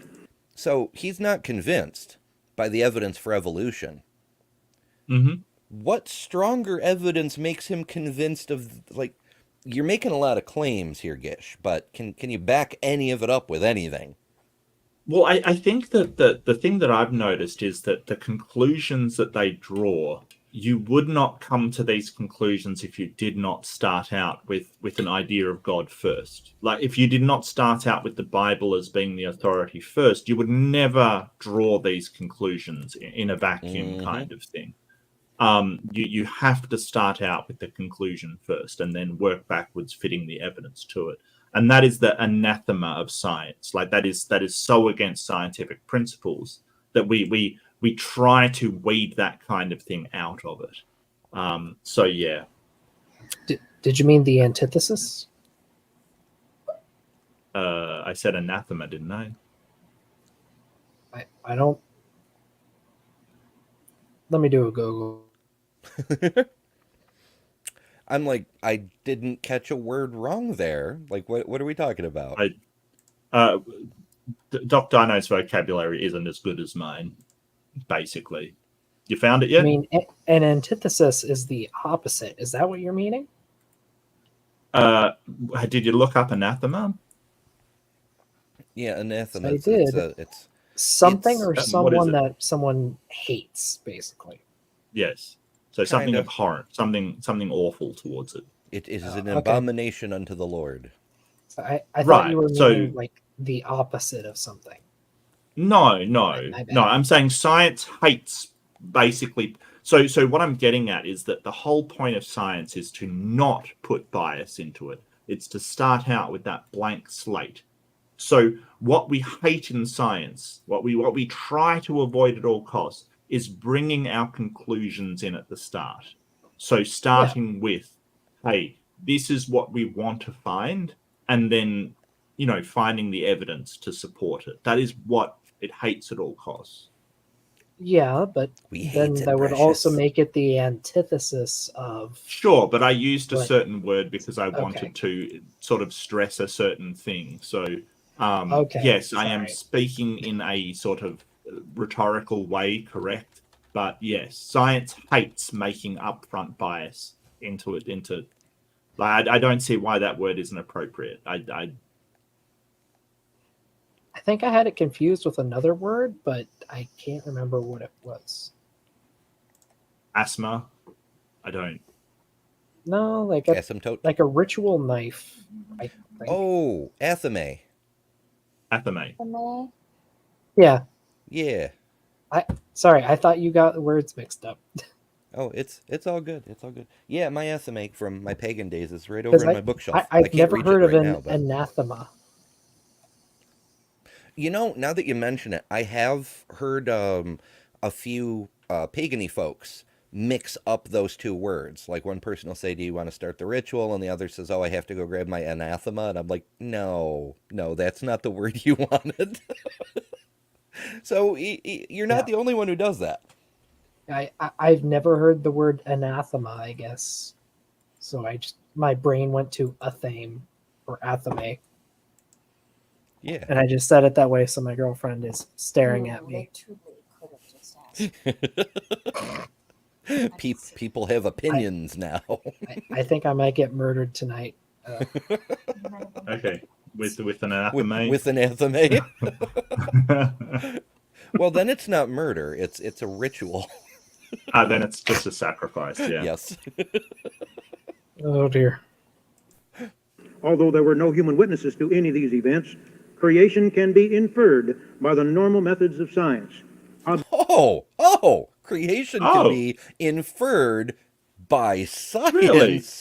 Take us through that chain of inference, sir. Take us through that chain of inference where you're not begging the question and assuming the conclusion up front. Go for it. Yeah, I am dying to hear this.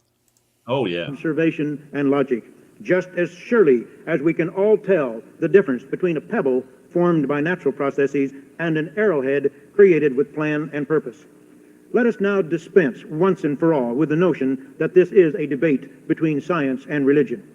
Each concept of origins is equally scientific, and each is equally religious.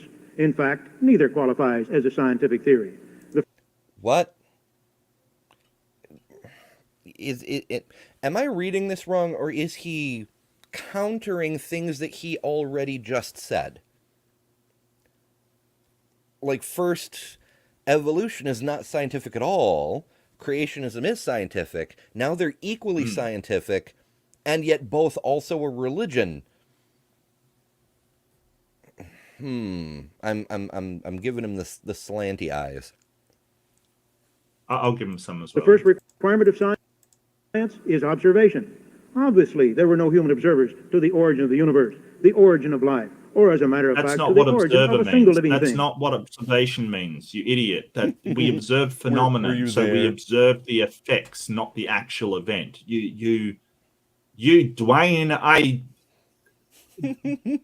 that's not what observation means. We observe phenomenon. What causes that phenomenon? We don't have to observe it in order to observe the phenomenon behind it. Like, you don't have to observe to see the plates moving in order to know that plate tectonics moves continental plates. Like, don't be an idiot. Yeah, a fire department arson investigator. He doesn't have to witness the fire to investigate whether it was an arson or not. In fact, it usually works better after the fact, because if you try to investigate it while the house is actively on fire, it's slightly dangerous. These events were unique, unrepeatable, historical events of the past. Furthermore, even if evolution were occurring at the present time, it would require hundreds of thousands of years to produce the kind of change needed to document evolution. Nope. You would think so, but no. We can do short-term species in labs and sort of see the effect. Wow, this was before Lenski and everything started up. I got to remember that, right? It's true, yeah. So there's sort a of lot of Drosophila and things, yeah. a lot of modern stuff that we don't know about. However, there have been other, perhaps less well documented examples, but there were examples even at this time. There were, who was it? It wasn't Lamarck with the fruit flies, was it? That's it doesn't matter. Drosophila, yeah. I can't remember. Yeah, and then beyond that, there's my favorite go-to, agriculture. We've been selecting for traits for thousands of years.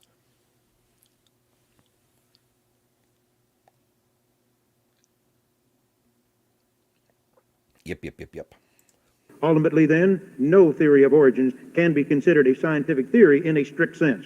Creation and evolution are inferences based on circumstantial evidence, and predictions based on each model can be tested and compared with that circumstantial evidence. So now he's making the case that neither one of them is actually scientific. He's trying to bring evolution down to creation's model and then say, well, then it's just a matter of preference or opinion or whatever, which isn't making a strong case for him. But when we factor in this false dichotomy he's built, if he does succeed in making the case that neither one is trustworthy, then by rights, any science-minded individual should chuck both of them. But, Among creationists are found those of almost all religious persuasions, except atheists. And among evolutionists are found those of almost all persuasions, including atheists. However, since evolution is a mechanistic, atheistic theory, it is a basic dogma of agnosticism, humanism, and atheism in general. Oh, those dastardly humanists. Those humanists, what are they doing? Yeah, but that's really weird. It's not, science is not atheistic. It's not. It's just naturalistic. It just basically says, well, we only can use in science what is around us in the natural world, because spectral evidence can't be investigated by science. But that's just the way that the system has been set up. It's not science's fault that we can't put supernatural things under the microscope. If you can find a way to incorporate supernatural things reliably and rigorously into science, then have at it. But don't forget that these guys had to admit, and I think it was Sandford had to admit under oath in court that if they allowed creationism and God into the science classroom, they'd have to admit things like fairies and aliens and Bigfoot and just all these other things, because they fall under the same heading. We want to be intellectually consistent. You want a loophole for God to get into that science. And we're saying, no, if you allow things like God, you've got to allow everything to be intellectually consistent. It's why science only deals with the natural. That's not science's fault. Yeah, it's not a rejection of God. It's just pointing out that God doesn't fit into a flask, a beaker, a microscope slide, whatever. The one-sided indoctrination of our students in this materialistic philosophy in the tax-supported public school in our pluralistic democratic society is a violation of academic and religious freedoms. Furthermore, it is poor science and poor education. To remedy this intolerable situation, creation scientists are asking that, excluding the use of the Bible or religious literature of any kind, only the scientific evidence that can be adduced in favor of creation and evolution be presented thoroughly and fairly in our public schools. After students have had an opportunity to examine all the data, consider each alternative, and to weigh the implications and consequences of each position. So this rings a little differently in the modern age. Like, people still kind of make the case like we should present both sides and let the kids make up their minds. But right now we're living through a huge controversy where people on one side, the side that aligns more closely with Gish in this case, screaming that children can't make up their own minds. They don't have the intellectual maturity to be trusted with that kind of decision. The entire point of education is to show children what is true, so that when they're older and can make up their minds about things, they're properly equipped. So, well, it depends, because nobody is going to implement a atheist class, right? And a class dedicated to saying, hey, God isn't real, right? That isn't what's going to happen. The whole point is that it's designed to teach them science, right? So science itself is a certain methodology, a certain way of doing things that provides us with results about the naturalistic world, right? It doesn't claim, science doesn't make any pronouncements on the supernatural or God. Like, it doesn't make any pronouncements about it. Now, don't forget that science does not disprove a God, right? It only disproves things in the natural world. It may disprove some people's claims about a God, right? So if they say, hey, God did this, like flooded the world kind of thing, it may disprove that, but it doesn't disprove a deistic kind of God or even a creator God, right? So we teach science not to say, hey, we're going to, shoot down your religion. We teach it to say, hey, this is the best methodology for finding out about the natural world. The fact that it contradicts with Dwayne's sort of worldview is entirely sort of, just a happy accident kind of thing. There's nobody going out to prove him wrong. It's just he makes claims that violate, like they're in violation of what we've found out through science. If you don't want to do science, don't put your kids into the science classroom. Get them to do theology. It's just, I don't understand this line of thought. I really don't. Yeah, comparative theology is available in many, many schools, and in my school it was not. However, the version of the philosophy class that was available, it was literally Christianity. Like, they made no bones about it. There was a little bit about Plato, Socrates, and Aristotle, and the rest of it was Thomas Aquinas and St. Augustine, and in fairness, we did look into the philosophy side of the Christian philosophers, what was behind their thoughts and how it shaped the young religion, but it was super, super Christianity focused, which did not please me. I was like, I want to hear about, Hume and Kant and we did get a little bit of Rene Descartes, but I was just, man, this is disappointing. Then they should be challenged to decide for themselves which is more credible or And reasonable. I can't help but feel what they want to do is sort of say, hey, give them both opportunities. We'll indoctrinate them at home, and then, you know, they'll believe in Christianity more, kind of thing. I feel like this is just a tactic by the creationists to sort of, teach them the controversy, and will it be at home telling them which one is right? It feels like an indoctrination technique to me. Maybe that's a bit much, but that's what it feels. It feels like they just want to be given just as much credibility as science when they have not earned that credibility. They're riding on the coattails of science to say, hey, we should be considered just as credible, where science has given us answers to things and religion hasn't. Sorry. Be better. Get good is what I'm saying to you. Yes, get good, scrub. And get good, scrub. To add on to that, once you dispel the false dichotomy, then you end up having to teach Islamic creation and Hindu creation and all, you know, you can't just do the one thing. And Native American creation, where bears maul the crap out of, you know, large geological features. You know, where do we draw the line? You know, if somebody believes in fairies and they have their children, do we then have fairy classes? The point is that Gish wants special priority given to Christians, and as I've said, like, you are not the special people anymore. You don't get a special place in society. You are equal with everybody else. Yeah, it's a perspective that's often lost, but we had to fight for 400-500 years just to get science into the classroom instead of just religion. Ugh, these people, those people, I tells you. Now that is good education in the finest tradition of academic freedom. Now let us consider the available scientific evidence.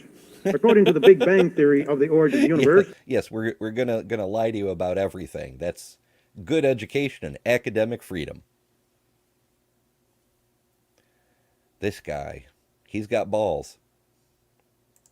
About 10 to 20 billion years ago, all the energy and matter of this entire universe were crammed into a cosmic egg of subatomic particles and radiation.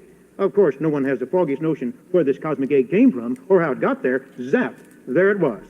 Then, for some equally inexplicable reason, this cosmic egg exploded. That's where Hovind got it from. That's where Hovind got it from. Yeah, copy and paste. Yeah. I'm not going to talk about evolution. Evolution includes, you know, the creation of the universe, or the origin of the universe. Yep.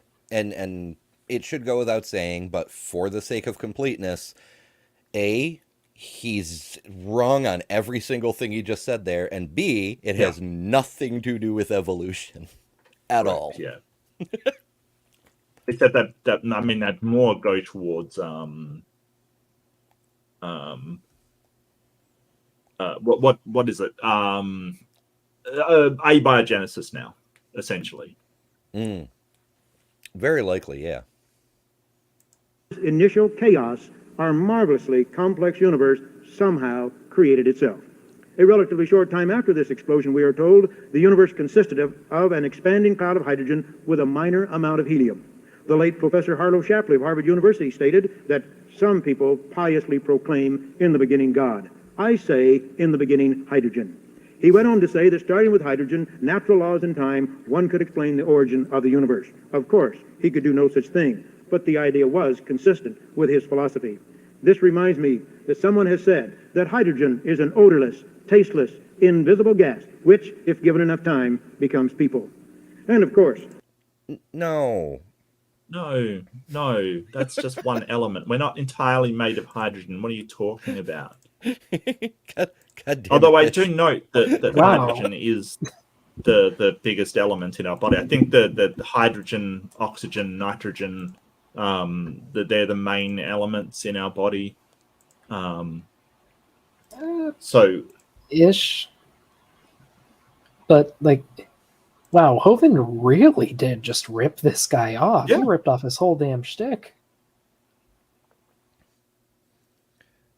Yep. Sorry, this is like archaeology for me. I'm seeing the ancestor of a modern terror.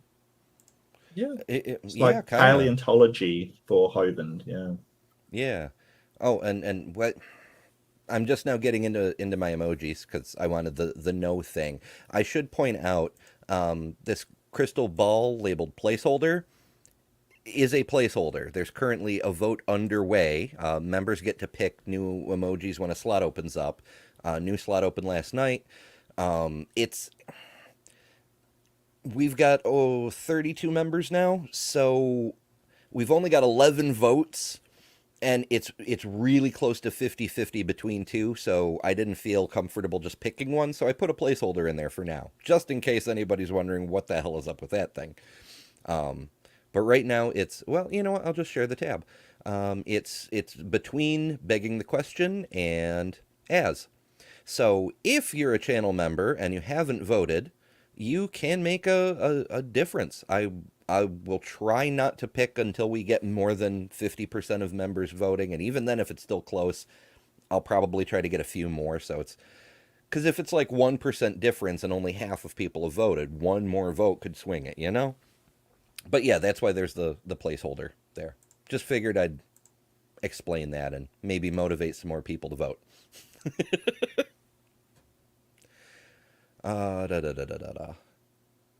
Well, now that I've tangented myself and forgot what the hell else I was going to say. Curses past Ember. How dare. Now, normally I try to, when a new vote comes up, I try to get the new emoji in place for the next live stream so people can use it, but it's too close. I can't pick one, so I put a placeholder in there. Yeah. That's the important alert at nearly the 2-hour mark. That is exactly what evolutionists do believe. According to evolution theory, then, disorder spontaneously generated order. Complexity arose from simplicity. Chaos created the cosmos, all by a process of self-transformation. Order does rise from disorder.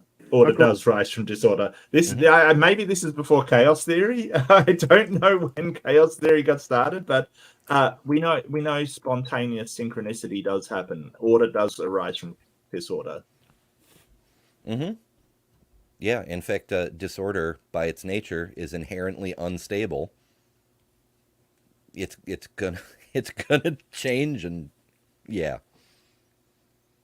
According to this theory, the universe is an isolated system which began in a state of disorder and spontaneously transformed itself into the present highly ordered and complex universe. Well, no. First of all, we don't know that it's a closed system. It's an assumption that we really can't verify with our present technology. But more importantly, the universe began in a very ordered state, a singularity with all the matter and energy compacted. Nothing can move. It's so dense in there. That is a very, very ordered state. And then after inflation, shit's going every which way. That's chaos.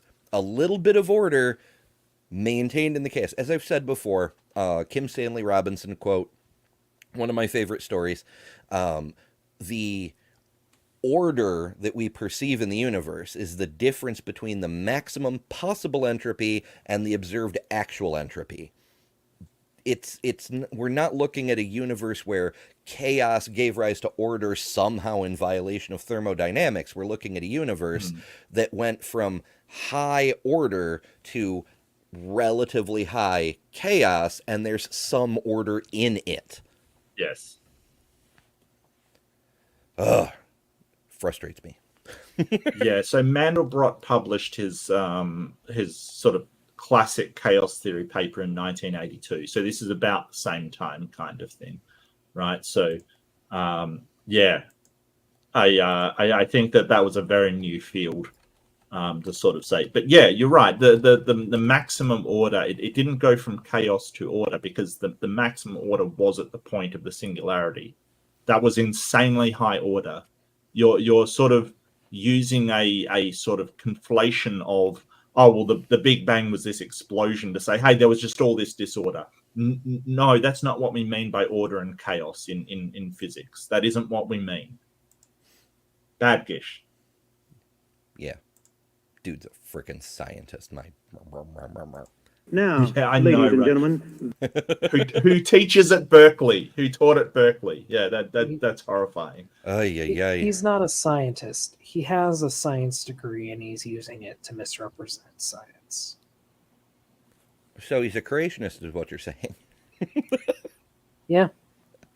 Well, in fairness, not all creationists have degrees of any kind. Hovend. But, details. that idea, that notion, is directly contradicted by the second law of thermodynamics. According to this law of science, he didn't. He sure did. He didn't. Of course he did. What? Of course it doesn't.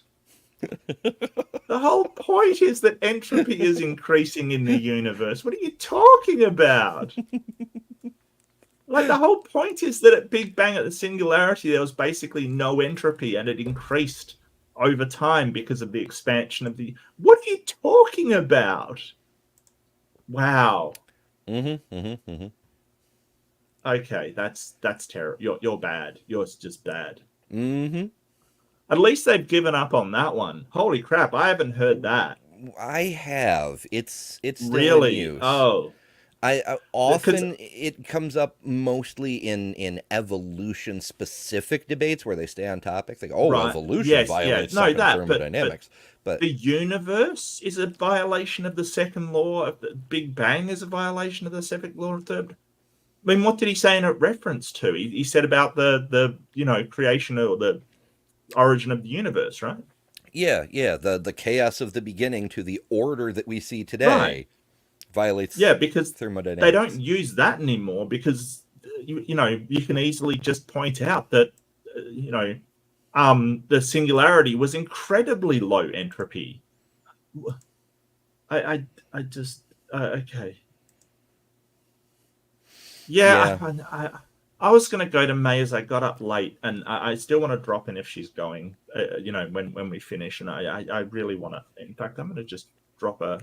I forgot this was on today, which is terrible of me. I feel really bad. I really wanted to make that.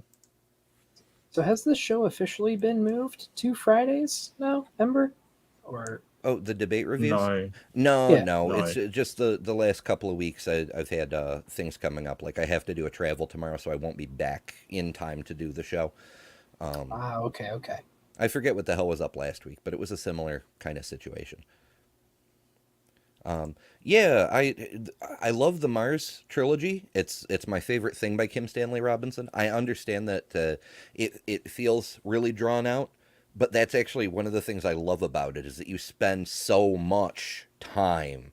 Like, KSR, one of the things that makes his writing different from many authors is he will jump a decade or two from time to time when he absolutely has to, but if he has any way to just have you spend the time with the characters, you will.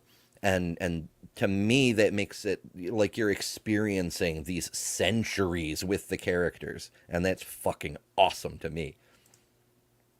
I love the sense of deep time.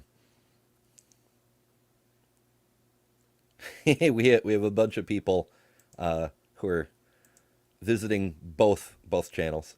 That's neat.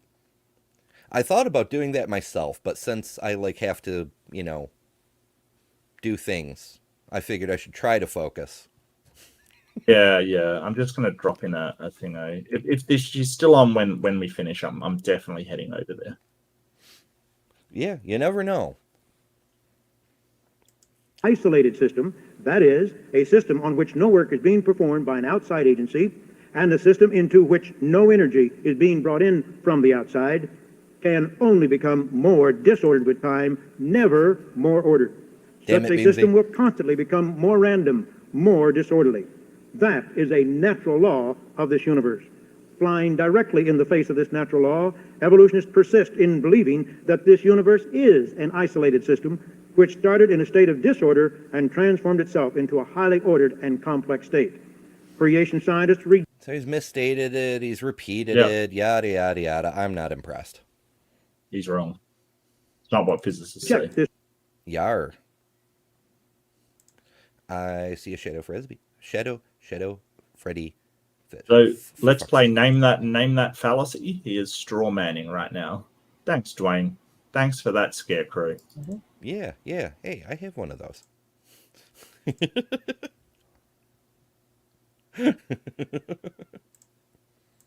totally anti-scientific notion. Furthermore, they asked, by what means of tortured logic can one assume that the very same processes and principles which are now leading towards destruction of this universe could also have been responsible for its origin in the first place? To believe that this universe created itself naturally is irrational and unscientific. And if it could... Well, Yes, a natural explanation is just unscientific. yeah, clearly, just making shit up is definitely Yeah. the way to go. Yeah. Man, I wonder if they could even grasp the concept of ordered chaos. Like, that might just blow their freaking minds. I don't know if a binary thinker actually can really wrap their head around that. Like, I don't Yeah. know. like, just about everything in the universe is not black or white. There has to be shades of gray, and there is order within chaos, and there is chaos within order. The universe is a hell of a lot of everything. It reminds me of a thing a guy I went to high school with. He didn't really understand Tao or Tao, but he had a yin yang pendant, and so I asked him about it once. It was before the internet, so I'm like, what does that mean? I've seen those, but I don't know what they represent. And he's like, well, it's like the universe, right? we have day, we have night, there's light and dark, and he says, you've seen pictures of the Milky Way, right? Well, that's what this is. It's a stylized representation of the swirling of galaxies, and I'm like, I don't think that's right. No, that's not right. No. So it's very hard to explain, but it sort of symbolizes everything that is one. It sort of symbolizes all. That sort of, so not so much as a universe as in universal. That's the best explanation I've got for it. You hate me for having high school friends? Well, in fairness, I haven't talked to him in over 20 years, but yeah, no, I get it better now. I mean, I still haven't really looked into those particular traditions, but I understand that as a symbol, the point is balance, that there's a little bit of the light within the dark, a little bit of the dark within the light, and you can't have a whole, like people are a great example. I've dated so many people who were like, oh, no one can ever really love me because of my dark side. And I'm like, I don't think anybody can really love you without accepting you have a dark side, Right. as do they. Right. You have to love a whole person. But, I'm a silly bean, so, not have created itself naturally, then it had to be created supernaturally. If evolutionists really believe in science, they would abandon their faith in the God of evolution. Now, If they really Wow. believed in science, they'd abandon science. But no, he said the God of evolution. That's what freaking Hovind says, right? This is Hovind. Like Hovind got it from this guy. He just ripped this guy off. Yeah. Evolution is a religion. I need an actual SpongeBob to do that properly. I don't know. Right. Oh, why? Why are people like this? I don't understand. So, someone be a psychologist. Where's Maya? Maya, explain this to me. let us consider the laws of probability, also a fundamental law of science. Every living cell on this earth, whether bacterial or human, is indescribably complex. marvelously coordinated in time and space, and exhibits purposefulness in every detail of its structure and function. The human body has about 30 trillion cells of over 200 varieties, 12 billion of which are found in a 3-pound human brain. In the brain, there are at least 120 trillion connections, the most incredibly complex arrangement of... A bet's on argument from complexity. Yeah, I wouldn't take that bet. You're right, Aunt Jer.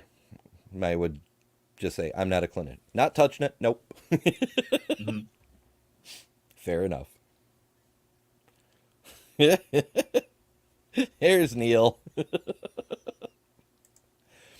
Oh, boy. This wasn't just on YouTube. This debate was on, unless you're referring to us, which in that case I completely understand. But this debate was actually live, aired on public TV. It was on the public airwaves. So, yeah.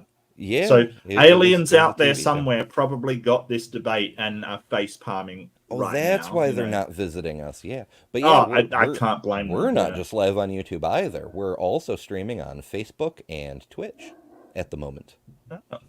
So, we're all over the place. Hey, random question. Can anybody hear the dog barking in the background from my audio? Yup. Okay. Just wondering how powerful the sound negation thing is. That's a Great Dane. He's very loud, so I thought he might get through it. Matter in the universe. The evolutionists would have us believe that this marvelously designed and unbelievably complex human body and millions of other equally complex plants and animals were produced through millions of random chance mistakes or mutations. Not random. Evolutionist Lauren Eisler, for example, declared that man is a long chain of... Yeah, that's a thing we go round with Hovind and his ilk about, too. Oh, crap, we've got multiple people on Twitch. Look at that. The view counter. Nice. Weird. The view counter says there's only one person on Twitch, and yet I see two Twitchy folks. Maybe it's a fake account. Maybe Beamsy just made multiple accounts and it's just pretend. I wouldn't put it past him, quite frankly. That's something Beamsy would do. Beamsy's taking advantage of the superior emojis over there. Okay, well, can't blame him. DNA accidents taking place over billions of years. Carl Sagan was quoted in Time magazine as saying that only through the deaths of an immense number of slightly... Sagan? Carl Sagan. It's Carl, that noted physicist, Carl Sagan. Not to be confused maybe because he died. Raygon. Maybe he's making a joke because he died. He's now Sagan. He hadn't died yet, though. This was 1981. Oh, that's true. Yeah. Oh, that's true. Yeah, Sagan, he's definitely missed. I loved Sagan. He was amazing. Yeah, we could definitely use his help these days. Adapted organisms are we, brains and all, here today. Creation scientists point out that when this notion is examined in the light of information theory and the laws of probability, that notion is simply preposterous. And we are finding an increasing number of scientists and mathematicians who, even though they are evolutionists, are saying the same thing. You just cannot generate even a single bacterial cell by such chance processes in 5 billion years, or 500 billion years as far as that's concerned, let alone the millions of complex species that now exist. Well, No, you don't. He's not wrong, but in a very slimy kind of way. You can't generate a modern eukaryotic bacteria by chance. That's not how that works. Right. So yeah, you 500 billion years wouldn't be enough time. But if you start with something simpler and evolve your way up, now we're talking. Even at the molecular level, evolution is impossible. Most proteins consist of several hundred amino acids, each arranged in precise sequence. And DNA and RNA usually consist of thousands of nucleotides, also arranged in precise order. The number of different possible ways these subunits can be arranged is so incredibly astronomical that it is literally impossible for a single molecule of protein or DNA to have been generated by chance in 5 billion years. Dude here forgets that mutations exist. Yeah. Or maybe he didn't know. And we kind of solved that problem of amino acid chains. We kind of solved that since. So, now they go to how did the proteins form in the first place kind of thing. So, yeah. Yep. That's what you got to do. It's fundamentally a God of the gaps argument, even if they're not using the word God. And all you can do is keep kicking the can further and further back towards the origin.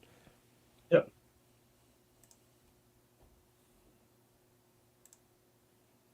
Come on, Gish, speak up. I don't think he wants to.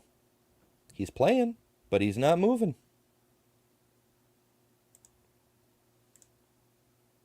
The data's literally frozen in time. For real? Well, let me try refreshing him. Hit play. Is the actual timestamp moving? It is not. Nope, that is a problem with your player. Yeah. Sir, that's a tech 23, issue. 24. Dr. Doolittle. Okay, now let's zip back to where we were. 23, 24. By chance in Close 5 enough. billion years. For example, calculations by Dr. Hubert P. Yockey, based on information theory, demonstrated that the most one could get by chance in 1 billion years is one single gene sufficient to code for a protein of only 49 amino acids. Of course, that's light years short of what would be required for the most primitive cell imaginable.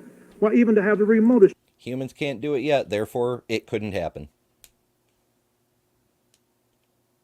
chance of getting life started, we would have to have billions of tons each of hundreds of different protein molecules and billions of tons each of hundreds, if not thousands, of different DNA and RNA molecules. Here in my hand, I have a newspaper article. I suspect we do have those, actually. Well, not billions of tons. I don't know.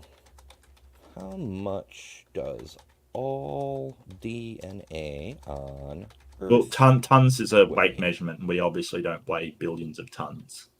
It's obviously not the case.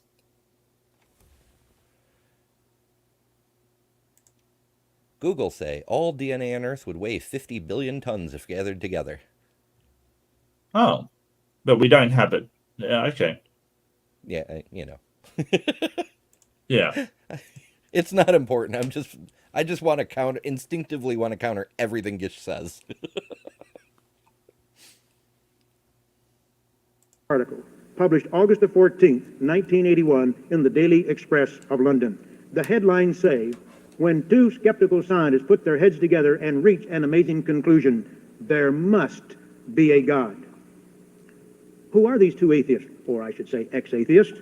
None other than the famous British astronomer Sir Fred Hoyle and Dr. Chandra Wickramasinghe, a mathematician and astronomer. Fred Hoyle. Is he a former atheist? I didn't know that. He came up a few months ago. I think he may have been a deist. I'll Google him real quick, though. Shoot, I need to be more specific. I'm getting his career.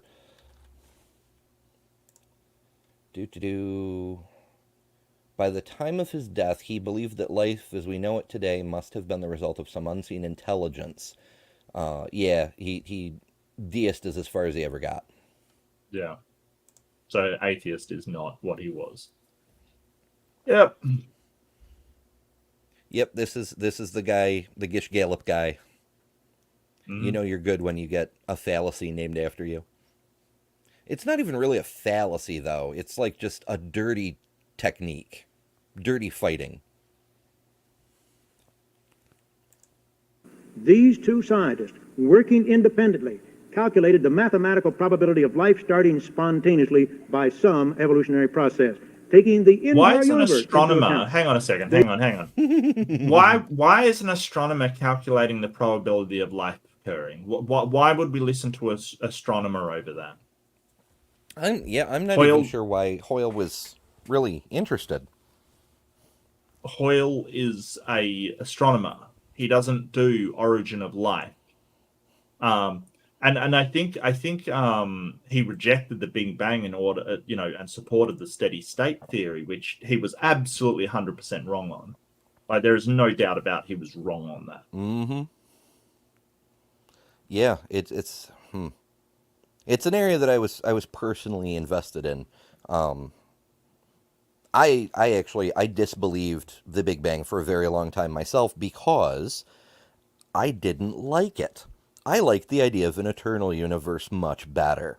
Mm. And it, that's how people make decisions sometimes. When you think something is a matter of belief rather than a matter of fact, then you go with what you are convinced of rather than going through it a rational process. Point is it's somewhat emotional in cases like that. But eventually, I looked into the evidence because I wanted to prove my side was true. I was gonna upstage all them science-y buggers, and I Mm. looked at book after book after book, new books, old books, all the books, every book I could get my hands on. And I found that fundamentally, Big Bang Theory breaks down to three central proofs. The prediction of the nucleosynthesis, which was Fred Hoyle's work, so it works for both Big Bang and steady state. The Mm. the redshift, which we observe from distant galaxies. Steady state, of course, can explain it, but does so in a different way. It's not a Doppler shift, it's something else. Maybe it's tired light, which was debunked. Maybe it's Yeah. this, maybe it's that. When Hoyle died, he was still working on like a quasi pseudo semi state model that basically is the expanding universe, except it's also infinite. Like, Mm-hmm. space isn't just expanding, more matter is coming into existence in the areas where space is expanding fastest. Just Right. one hydrogen atom here and there and whatnot, like Mm. that. So, from my perspective at the time, the redshift wasn't really a good enough proof. And then there's the cosmic microwave background. That's the third one. That's the nail in Yep. the coffin. Yep. I delved into the data, I looked at things, and I really didn't like how it was coming out, but I couldn't refute the fact that it was an omnidirectional signal as predicted, the only one we've ever detected, and we have no other explanation for how that could possibly be.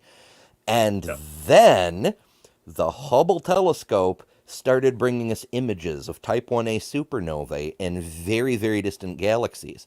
And the fun thing about Type 1a supernova is they have a certain amount of time. Their brightness fades over a known amount of time. And these very, very distant galaxies, it took more time. In some cases, it took a lot more time for them to fade, Mm-hmm. which could only be the result of time dilation from a relative velocity difference, which means the redshift was recessional, which means the Big Bang has to be true. So that's what finally sold me on it. Was I was struggling with the CMB, and then Hubble was like, "Hey, look at these light curves. Behold, a Lorentz transformation." I'm like, "Well, Mm. yep, Yep. there it is." Yep. So that's why I'm so familiar with Hoyle, because I was Yeah. neck deep in all of that stuff. He's also said a bunch of other things. I think he sort of tried to discredit fossils, and that's not his field. And just he was known to try and be flamboyantly interesting, even if he was wrong, kind of thing. Like, he really did sort of stir up trouble. So appealing to Hoyle is, I guess, at the end of the day, it's not a good tactic from Gish here, because Hoyle was known to sort of make these outlandish statements and things. I think it's a terrible idea. Although on the flip side of the coin, there wasn't a lot of better options. Like today, creationists Yeah. can appeal to Stephen Meyer and Michael Behe. Oh yeah, they can and just misquote Stephen Jay Gould if they want to. Sure. They can just misrepresent poor Stephen Jay Gould. Yep. But at the time, there wasn't much of a barrel to scrape the bottom of. Yeah, it's true. They were astounded. They couldn't believe their results. The probability turned out to be zero, nil. They each then concluded that life had to be created, and therefore there must be a God. That doesn't sound right.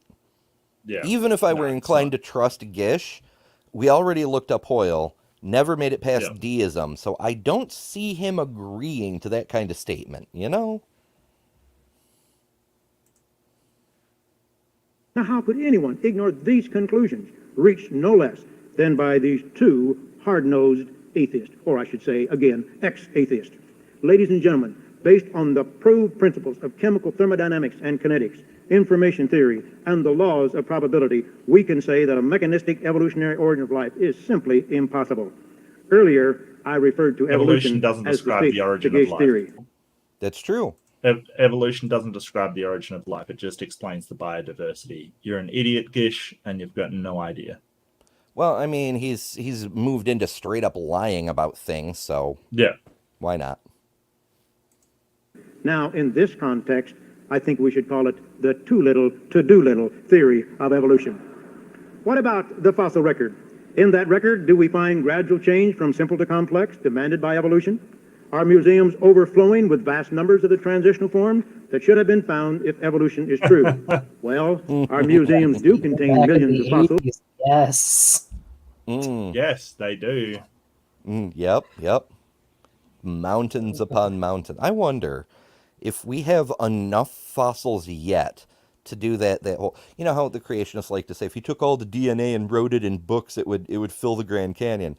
I wonder if we could fill a significant portion of the Grand Canyon just with the truckloads of fossils we have now.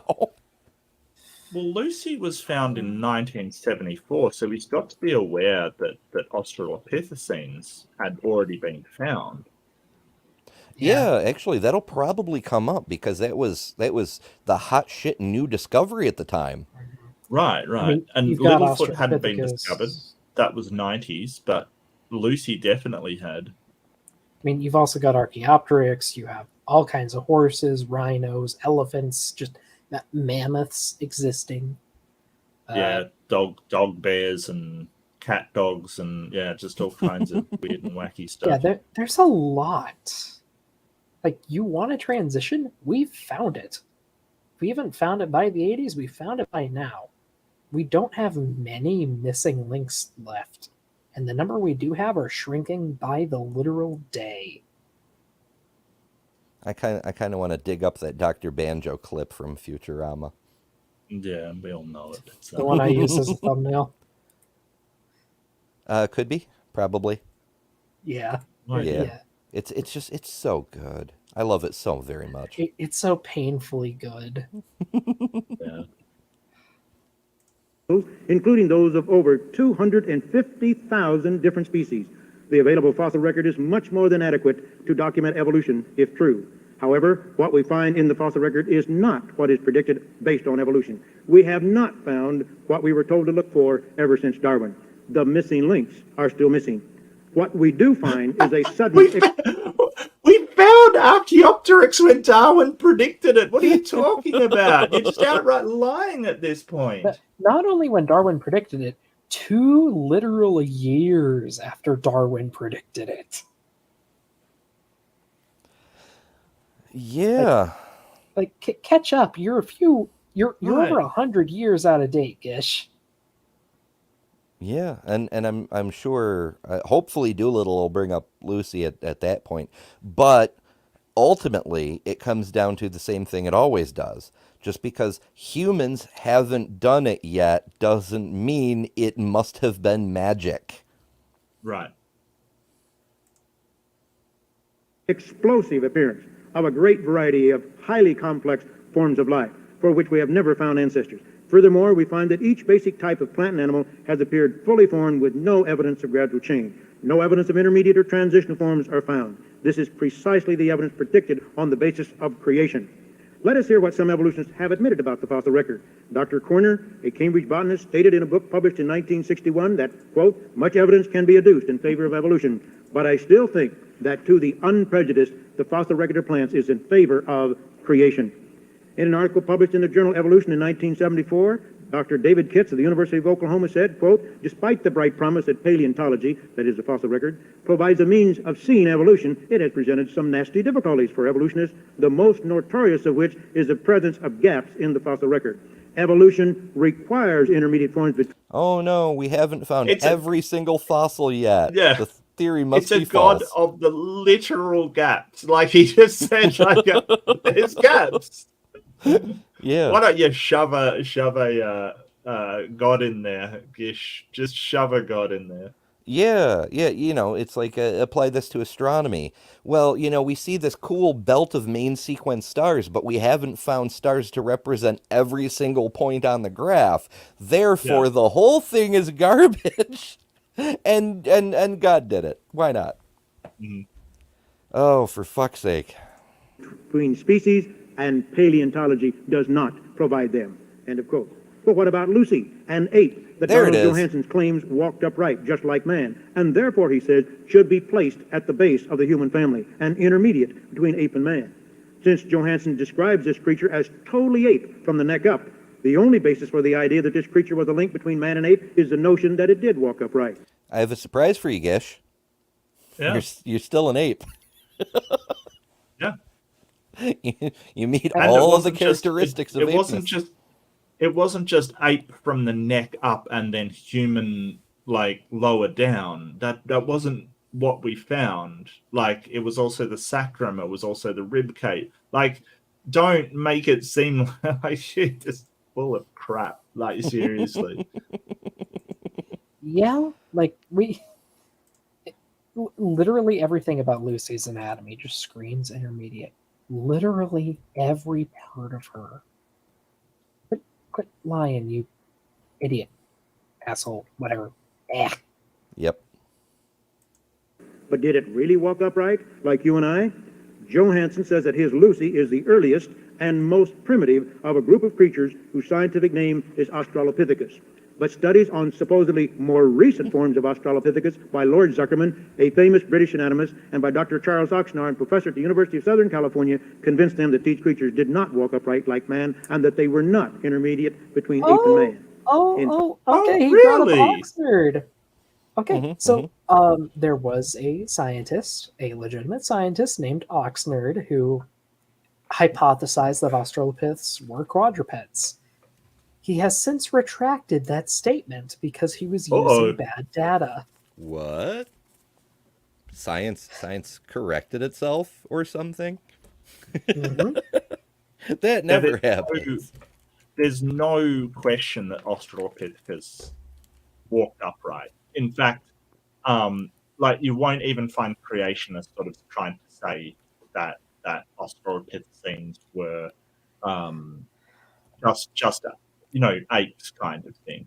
I think most of them classify them in with a branch of humans that came off of the sort of Homo genus and sort of died out essentially. Well, okay, it depends.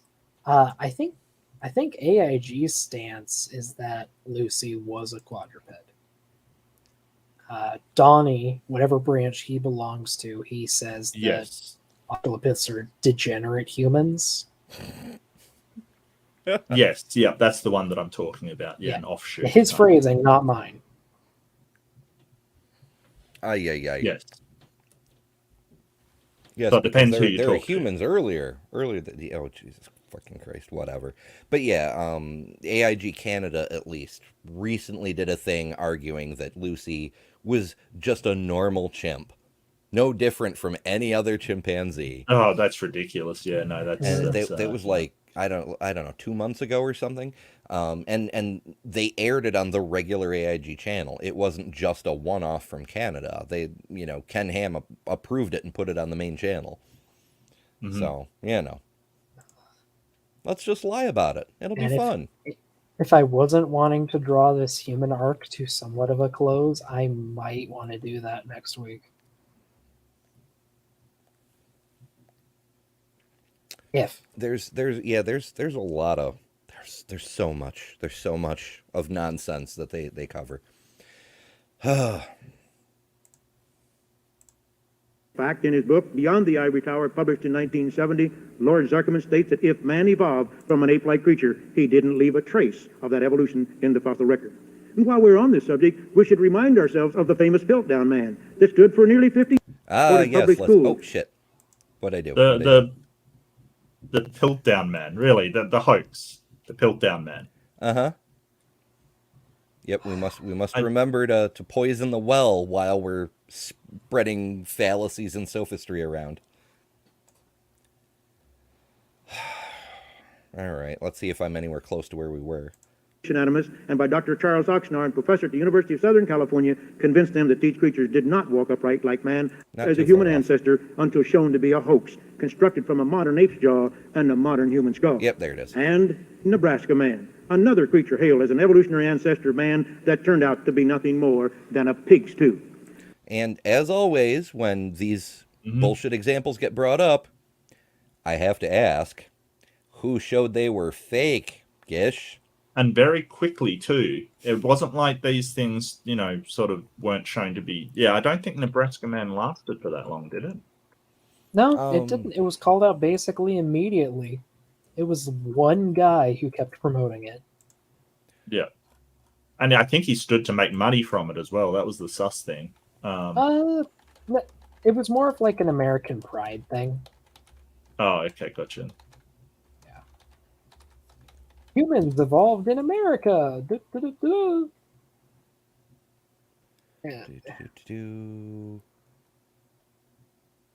Okay, it was originally described, Nebraska Man, in 1922 and was retracted in 1927. So in just 5 years, so it did in last the a while, yeah. early Yeah. 20th century, evidence mounted up quick enough. But I do remember that even AIG admits that the artist's rendition that made it such a big deal, the guy who found the tooth thought that was unrealistic. So even within the mistaken people, there was still pushback on the overemphasis of the idea. Finally, evolutionists believe that some hairy, four-legged mammal that may have resembled a pig, cow, or buffalo evolved into whales, dolphins, and other marine mammals. One of our creation scientists, Luther Sunderland, has attempted to visualize what these intermediates may have looked like. We see that on the screen. Now, Wow. Oh boy. What? Okay, one was Pachycetus discovered. Oh, wow. This could actually be a sign of the times here. Who did this? Like, is this a creationist thing? Like sort of, or is this... What the hell? Yeah, I'm honestly not sure if this is supposed to be, ridicule or if they're actually that far off, because it really could go either way. Okay. Who did he say did this picture? One of his minions. I can scroll back a little bit. Dolphins and other marine mammals. One of our creation scientists, Luther Sunderland, has attempted to visualize what these intermediates may have looked like. We see that on the screen. Yeah. So this isn't just a straw man, as in you're straw manning the idea of something. You have literally drawn a straw man of what they're saying and presented it as a visualization of what your creationist scientists... Why don't you show the visualization of what the actual scientists are saying? Wow, what a horrible person. Yep, let's just make up our own shit. Just looking, so one of the earliest fossil whales was described 1 or 2 years before this. Considering it was the 80s, he might have actually not heard of it. Pachycetus. Maybe, or maybe he has and he's trying to cut it off at the pass with absurdity or something. Who knows? Could be either one, Well, but it could either be outdated or misinformation. Well, this is the same as Hoven's kind of, look at this sort of chart, and he gets a sort of evolutionary tree from a children's book kind of thing, right? It's kind of that, it's the same sort of argument kind of thing.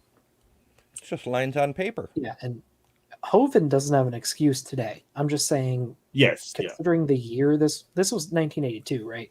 81. Oh, come on. There's nobody 81. that... Also, it was the same year.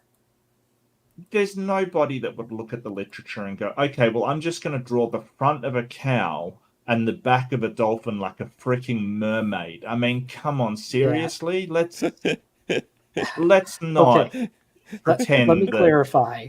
I'm saying the intermediate might not have been found yet, but this is still a terrible misrepresentation. I agree it's terrible. Yeah, I can't see any signs. The transformation happened from the toes up. It wasn't trait by trait. It was just like, whoop. Yeah, I'm also just saying for the time, this was a legitimate missing link. At the It time. doesn't matter. It's yeah. I'm trying to be charitable. I'm sorry. Oh, actually, we found a fucking crocoduck. Yes, yeah. I have. That's I the have, funniest thing. I has a clip.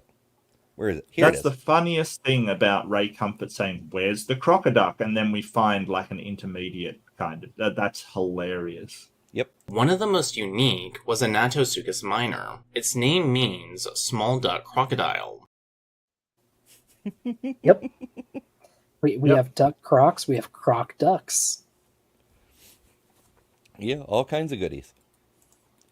Oh, nah, I don't want to dip into a tangent. I have another clip that I recently acquired. I think I understand. Yes, Steve's saying it's as bad as Ray Comfort putting a duck sort of head on a crocodile, or a crocodile head on a duck body kind of thing. You're right. It's just as bad as that. You're right. Mm-hmm. Mm-hmm. Now, my challenge to Dr. Doolittle and to all other evolutionists is this. If you don't like these suggestions, what are yours? When we come right down to any concrete case like this example, we see that the whole idea of evolution is absurd. Spatial creation is far more credible, far more reasonable. Oh, leaning hard into the straw man. Yep. Here, let me show you an absurd mischaracterization and then point out how absurd it is. Mm-hmm. Dr. Shapley gave us two choices. In the beginning, God, or in the beginning, hydrogen. I say that the overwhelming mass of the scientific evidence demands in the beginning, God. Thank you. It's funny he mentions mass, because if you measure the universe, the overwhelming mass is literally hydrogen. Yeah. Of course, in fairness, I don't know how much mass a god is supposed to take up being all immaterial and shit, so, details. Thank you. Thank you, Dr. Gish.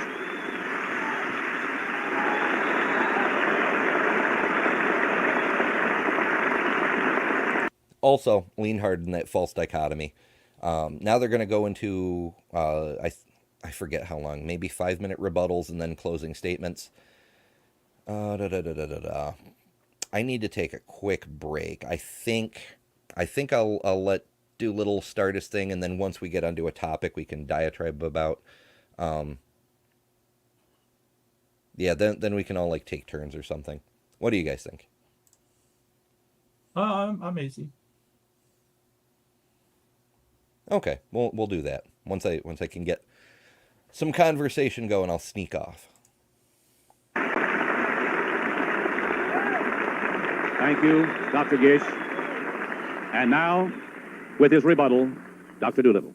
Dr. Gish continues with more of his illogical logic. If it can't be explained right now, then obviously if it can't be explained by natural causes, it must be supernatural. I have two rebuffs to this to start with. The first place, if it has to be supernatural, why only the Christian one? Why not all these non-Christian explanations that have been with us for centuries? It always seems to be that it only has to be his supernatural one. Secondly, just because we can't explain something now doesn't mean we won't be able to explain it in the future. Look at the last 100 years. We have discovered the world of the very small, the world of the very large. We've discovered viruses, bacteria, all these things. The whole notion of DNA and how it gets together in its self-assembly process is something we've only been on to for about 30 years now. So I think that there's no doubt that we will explain all this, any of the questions that he's raised, to everyone's satisfaction eventually. The question is whether we have to put everything on hold and go through a lot of mumbo-jumbo in the interim. Let me take some specifics. His thermodynamic one. Now, Dr. Gish raises this thermodynamic argument no matter where he goes. I'd like to take a page from his book and read from his own fellows. I'm reading now from Dr. J.A. Kramer, professor of physics at Wheaton, Illinois College, an acknowledged creationist. This isn't an evolutionist now. This is one of you, creationist. He says, if we are to believe that general evolution contradicts the second law, we must also conclude that all living organisms continually violate the law. He suggests that creationists stick to things that they are more competent in. Ooh. Now, with regard to this fellow Yockey and his paper, this Dr. Gish raised this last year in a debate with me. I hadn't read the paper before. This time I've read it. It is shot through with errors and misassumptions. In fact, it is, as I've explained to Dr. Gish many times, the earliest proteins were undoubtedly very simple and small. They weren't the size of the ones that they always take for their examples. They got bigger by a process of gene duplication, biochemical Xerox, I usually refer to it as. They were inefficient at the beginning. They got better. There's been plenty of time. Hell, That's why they're the age still of the Earth is... making that mistake. They're still making that mistake. Dr. Tour with Professor Dave, he still was talking in terms of modern gene systems instead of very, very primitive ones. Like they still make this mistake. They still go, hey, this is what would take to form a modern genome. And it's like, wait, but we're not talking about modern gene. We're talking about the ones back on, billions of years ago. Stop talking about like the ones today. And he's brought that up in the debate. So that's still happening. Yeah. And it's hard to call them on dishonesty for that, because from a creationist point of view, everything that exists came into existence as it currently is. Right.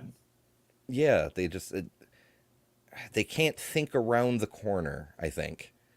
But yeah, Doolittle's kind of on fire now. Now that he's got something to sink his teeth into, he's prepared. He's like bang, bang, bang, bang, shooting shit down. This is nice. I dig this. Yeah. Is so important to the evolutionary argument. I'm still waiting to hear this evening when Dr. Gish tells us how old, in his view, the Earth is. Now, besides these things, and when it comes to this business about thermodynamics, probability, and so on, I have to say that either Dr. Gish understands, he refuses to understand, or he can't understand, and it's not for me to decide which tonight. Now, the thing that I am most concerned about here in this business about what view should pertain if you, in fact, find that evolution is offensive to your religion, to me, that is a problem. I understand that you could have something very near and dear to you. I mean, after all, who wants to tell a child that Santa Claus doesn't exist or something of that sort? I can understand that it would be very sensitive if you believed a certain thing and you found your daughter or son being taught something differently in school. Now, I would reiterate that evolution is a scientific concept. It is completely secular. It has nothing to do with religion. It doesn't say anything about what you want to believe in that regard. Now, the analogy I would make is, should we not teach, for example, in the public schools, hygiene? Suppose we should say that we should not say, as we know, that germs cause disease. The reason we shouldn't say that germs cause disease, viruses, bacteria, etc., is because some religions don't accept that. Should we therefore say we have to give equal time to people who don't believe that? It would be absurd. Should we teach or not teach that the Earth is a globe? There are people, mostly on religious grounds, more fundamental than these people here, I would tell you, that believe the Earth is flat. There are still flat earthers, and they find it in their rendering of the Bible where they say that the four corners of the Earth are referred to there. You don't find four corners when you have a sphere. Should we not teach that just because some religions don't? No, I say keep religions separate.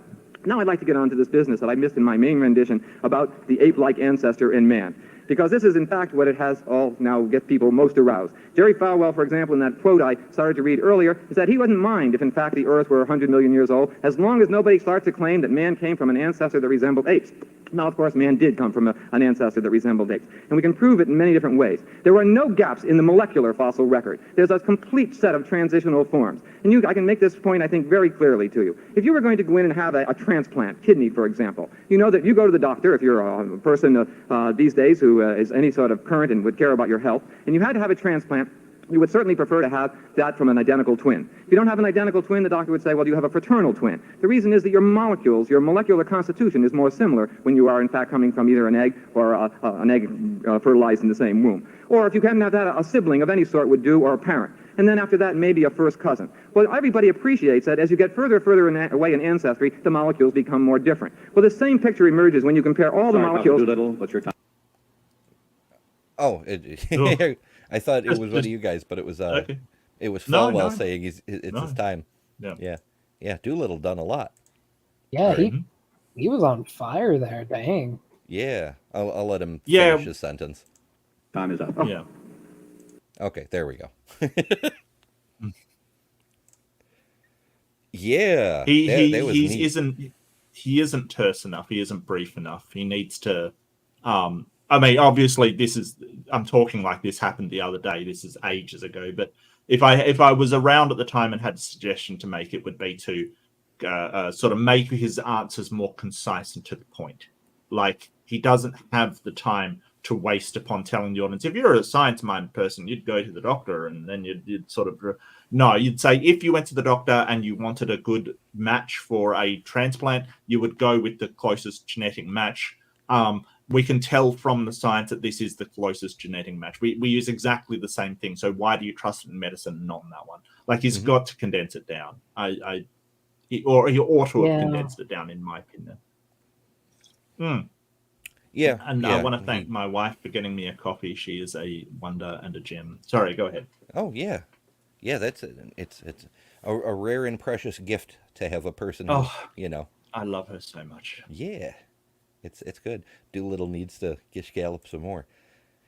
Yeah, well, he does. No. I don't want him to fallacy, but at the same time, like, he spent most of his time refuting Gish's shit, and he did a good job of that. But then when it came to presenting his own stuff, he bogged down again with that whole, oh, well, what about a twin? What about a fraternal twin? What about a...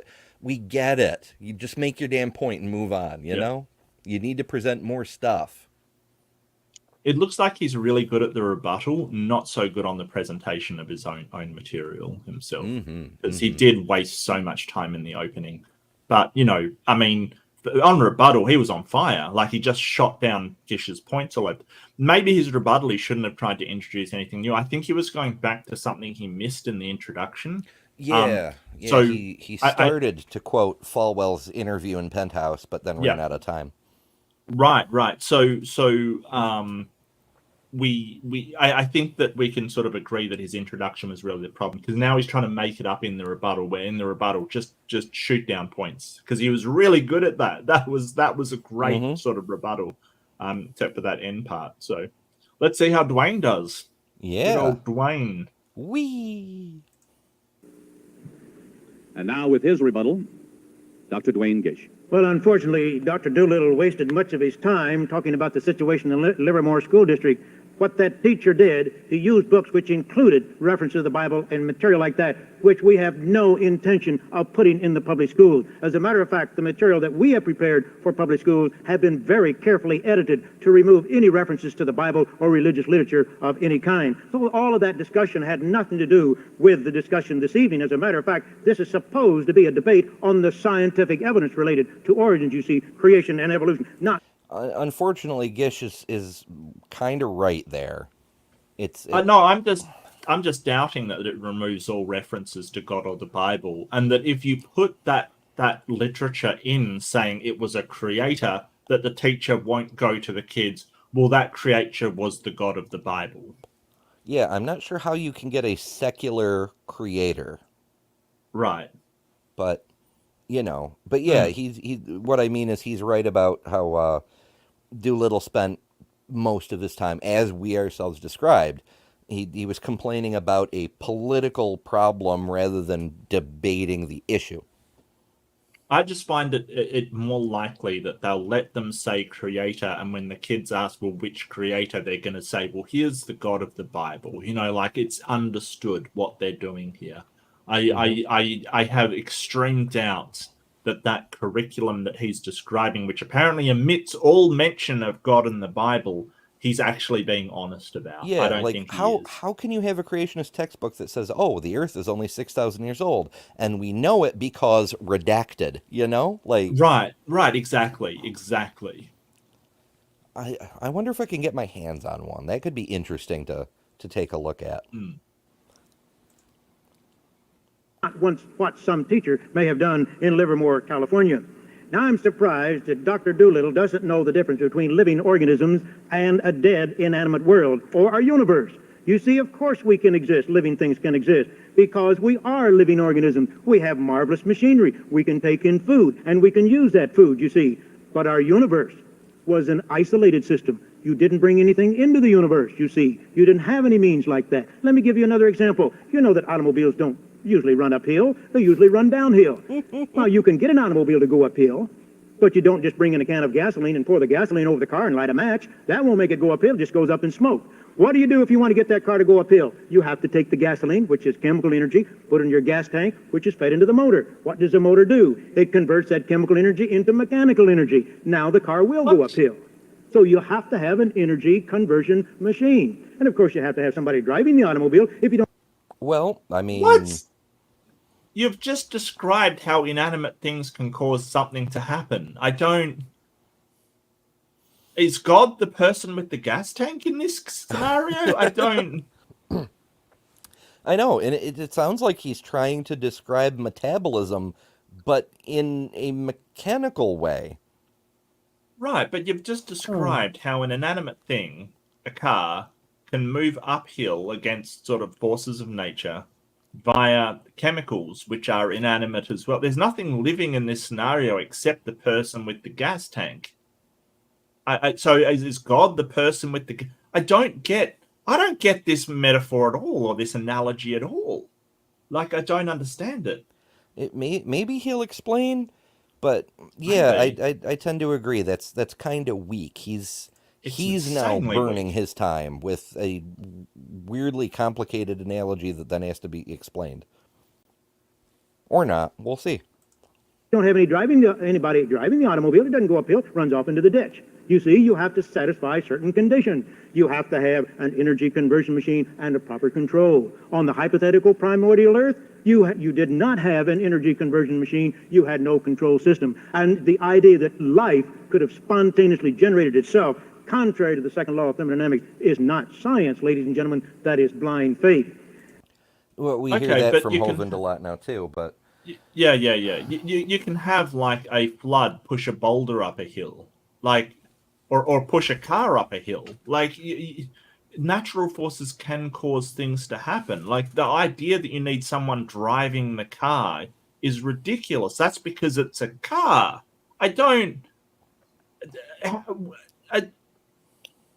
This is stupid. This is like the, I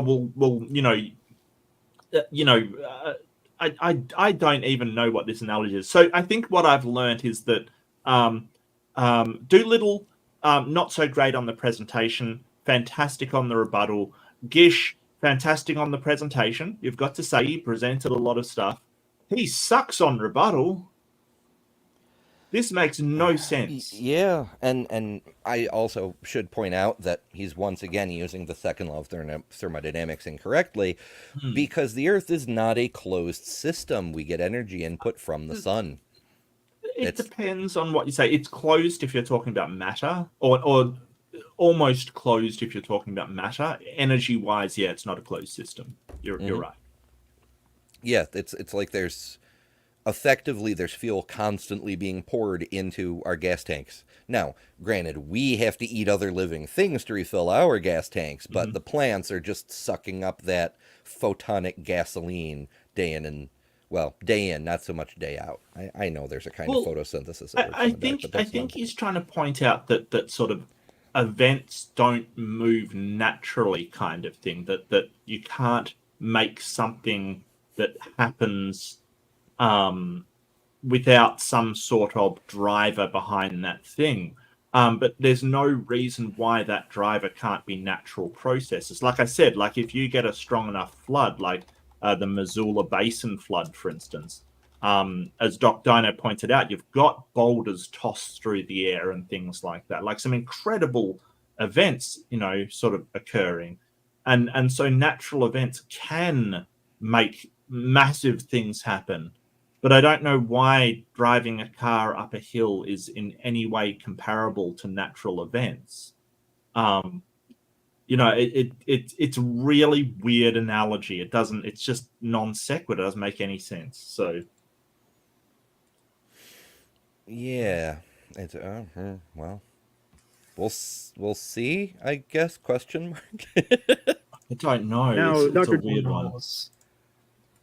Yeah. Face palmingly bad. Yes. Yeah, and I'm gonna give a good old Ember face palm for that. Yeah, I need more thalluses in my inventory, but the face palm is a very useful cover all kind of thing. Yeah. I mean, I feel bad about my inventory because I made a band hammer and then everybody started throwing it in chat like constantly. So I had to You should feel that was a great mistake. about that. I don't have an No. emoji that people resonate with like that. It's like Dapper Dino's pelagic tunicats. You've got your own tunicate and it's a fucking hammer. That's amazing. Ugh. Doolittle has mentioned the age of the Earth. Now, concerning the age of the Earth, of course, evolutionists have no choice. They must believe in a very old Earth, since evolution demands an immensity of time. Well, we believe in a very old Earth because the evidence shows us we have a very old Earth. Yeah, it's not like that's we have to believe in this because evolution must be right. It's just we actually knew the age of the Earth before we kind of knew about evolution. That's the thing. The age of the Earth wasn't like, well, we've got evolution, now we've got to make the age of the Earth long enough. We actually knew the age, and then we found evolution. Like, you've got the sequence muddled up here, mate. Mm. But This like, debate is so I spent hours today writing a script, and I literally saying it. We form our view of the world based on the evidence that's been presented to us. We try to eliminate preconceptions, and then when we find new information, we figure out how it might alter our view of the world. It's a adaptive mindset that I wish people like Gish would learn about. Well, it turns out not everybody thinks that way naturally. Most people seem to have to be taught, and not everybody can wrap their mind around it. Because the way you presented that, it reminded me of a conversation from when I was in 6th grade. Another student asked me how my brain worked, basically, because I was obviously neurodivergent by that point. And I said, well, I don't just believe everything I hear, right? Like, when I'm presented with a new idea, new information, I'll set it aside in a little quarantine area. And then if I get independent corroboration, then I will really consider it, and I'll enter it into my mind and see where it fits, what it displaces, what other things jiggle around when exposed to that new information. I'll synthesize it into the whole of my understanding. And he just could not grasp it. He's like, no, when you're presented with new information, you either believe it completely or you reject it completely. That's all there is. And I'm like, no. You evaluate it. Yeah. So on the age of the Earth, so at about, and I'm just reading through the article now, about in the 1800s, we thought it was like between 20 million and 400 million, right? We thought it was really old, but that's not old enough. Okay, so as we've gone along, it's gotten older and older and older, right? As people have sort of done new things to it, like Lord Kelvin, because of his thermal radiance, was about 100 million years, kind of thing. Like so we've kind of gotten older and older and older as it's gone along. And interestingly enough, I didn't know this. I only found out just while reading it now that it was the age 4.55 plus or minus 700,000 million years, so 4.6 billion years, was determined by Claire Patterson, which is amazing. If you don't know, Claire Patterson is an amazing scientist, worked as a lab research person, invented the first clean room, if you don't know. He was the one that identified the lead in our atmosphere was being caused by lead petrol, and just an all-around amazing scientist. And what's interesting about him is he wasn't amazing so much for the novelty of his research or the sort of, all of this thing. He was just methodical, like really methodical. So in order to get rid of this lead contamination, he found kind of everywhere.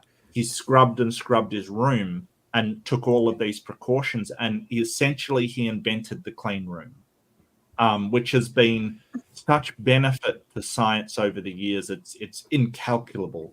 Claire Patterson is an amazing person, one of the sort of more underrated scientists in history. All right.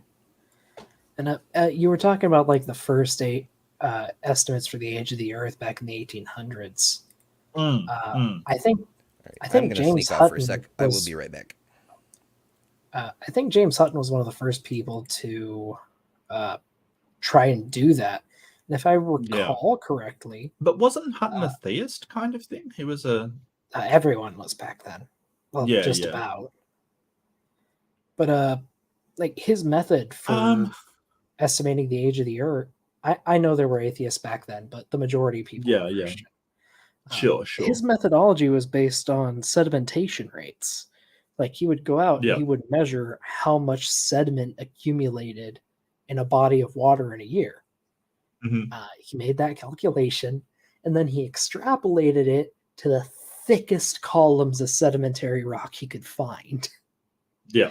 And just with that, without even knowing much about compaction or lithification or reworking, he still came out to an estimate of hundreds of millions of years.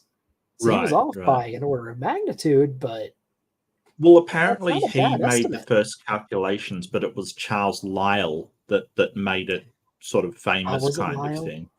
Yeah, so but it was Hutton's work it was based upon. But apparently Lyell was the originator of uniformitarianism, which was sort of the idea that these processes that we see today, and it's not such a stretch that the processes that we see today are the same processes that have been working on the Earth, back at the start of the Earth kind of thing. So everything, and like you said, if sediment is piling up at a certain rate today, then if we extrapolate backwards with that same rate, we come out with an old Earth. But there's right, no science. I couldn't remember. Yeah, well, the only reason is because I've got the article in front of me. That's the only reason I know, mate. But the whole point is that at first we thought it was old, but at no point have we gone, oh, well, actually, it could be under, 1,000,000 years or 10,000 or something ridiculous. Like it's always been getting older and older. There's at no point where we've gone, oh, well, we could be wrong. It could be within the, sort of tens of thousands range. No, not at all in any way, shape or form. Yeah. And I mean, Lord Kelvin, he based it on thermal energy and thermal gradients, and of course he was out as well. John Perry, apparently, who was an engineer and mathematician in Ireland, he produced an age estimate of 2 to 3 billion years using convective mantle and thin crust, but his work was ignored. So sort of there were people sort of saying, who are more accurate that, because of obviously Kelvin was a theist and a lot of people were theists, they were kind of just ignored kind of thing. Yeah. And sorry, I was just reminded, like Kent will say, oh, the age of the Earth just keeps getting older and older and older. No, it's been pretty consistent for like the last 70 years, 80 years. Yeah. Yeah, that's like saying, the way that we target bacteria and viruses just keeps getting, more accurate and accurate. Yeah, we're getting more accurate at time go. That's not unusual. I don't understand why that's something against it. Yeah. I mean, maybe to use like a gun analogy, like you start out with a little gun and you're trying to hit a target a mile away, and over time you just get a bigger and bigger and more accurate gun, and eventually you do manage to hit the target, and then you keep hitting the target, but you get closer and closer to the center. That's what we're doing now. Our method of measurement has grown. We're just getting more and more accurate. I guess the reason why I point it out is because it's not like we believe the Earth to be young, and because we discovered evolution, we have to make it old.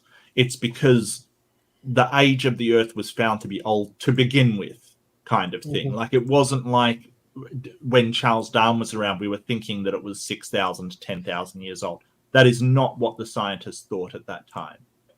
Like they did think the Earth was at least millions of years old, even in sort of a conservative estimate. Because if you're a natural philosopher, sort of a scientist dealing with natural things, you can't go out and look at the geologic column. And geology was huge during the 17th to 18th century kind of thing. It was massive. It was really you can't go out. growing, yeah. Yeah. It was sort of the thing that people were into, strangely enough. Sort of. I know that sounds really boring and horrible, but studying rocks was a huge thing to the English nobles and things. I take slight offense to that. It was weird. Boring. It was weird. I'm just trying to trigger you and Beamsy, basically. Oh, you should see me drive through I-70 west of Denver. I have a hard time keeping my eyes on the road because I'm like, look at all the geology. It's not my fault I grew up loving to read, and now I know how to read the earth. Well, you should remember the rocks. Knew it. Yep. Sorcery. The earth is an open book. You just have to learn how to read the language. All right. Well, let's see if he has any more goodies in his rebuttal for us. It's not about the time of origins, however, but about the how of origins. These are separate questions. In fact, some creationists agree with Dr. Doolittle that things seem quite old, while other creationists cite a large number of physical time clocks that indicate that the solar system and the universe must be quite young. Yet both groups of scientists agree that the scientific data demands creation. Dr. Doolittle has referred to qualified wood. How could you date wood with uranium? Nope. The uranium is an intrusion into the coalified wood. The uranium is there, no problem. He mentions these Biloxi River tracks. Ladies and gentlemen, they're... No, there's no uranium in wood. Intrusion. Sorry, but what did you just say, Gish?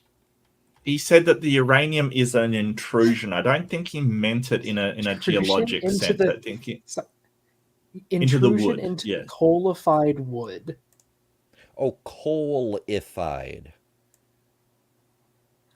Yeah. Like, sorry, I know what he said. That sentence just didn't sentence.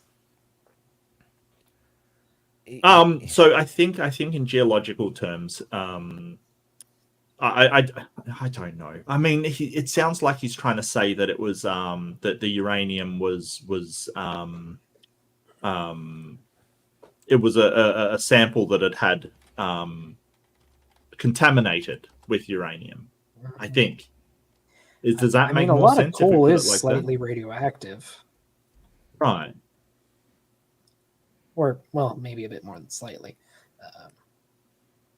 I think actually, yeah. I think uranium concentration is high in coal relative to most rock.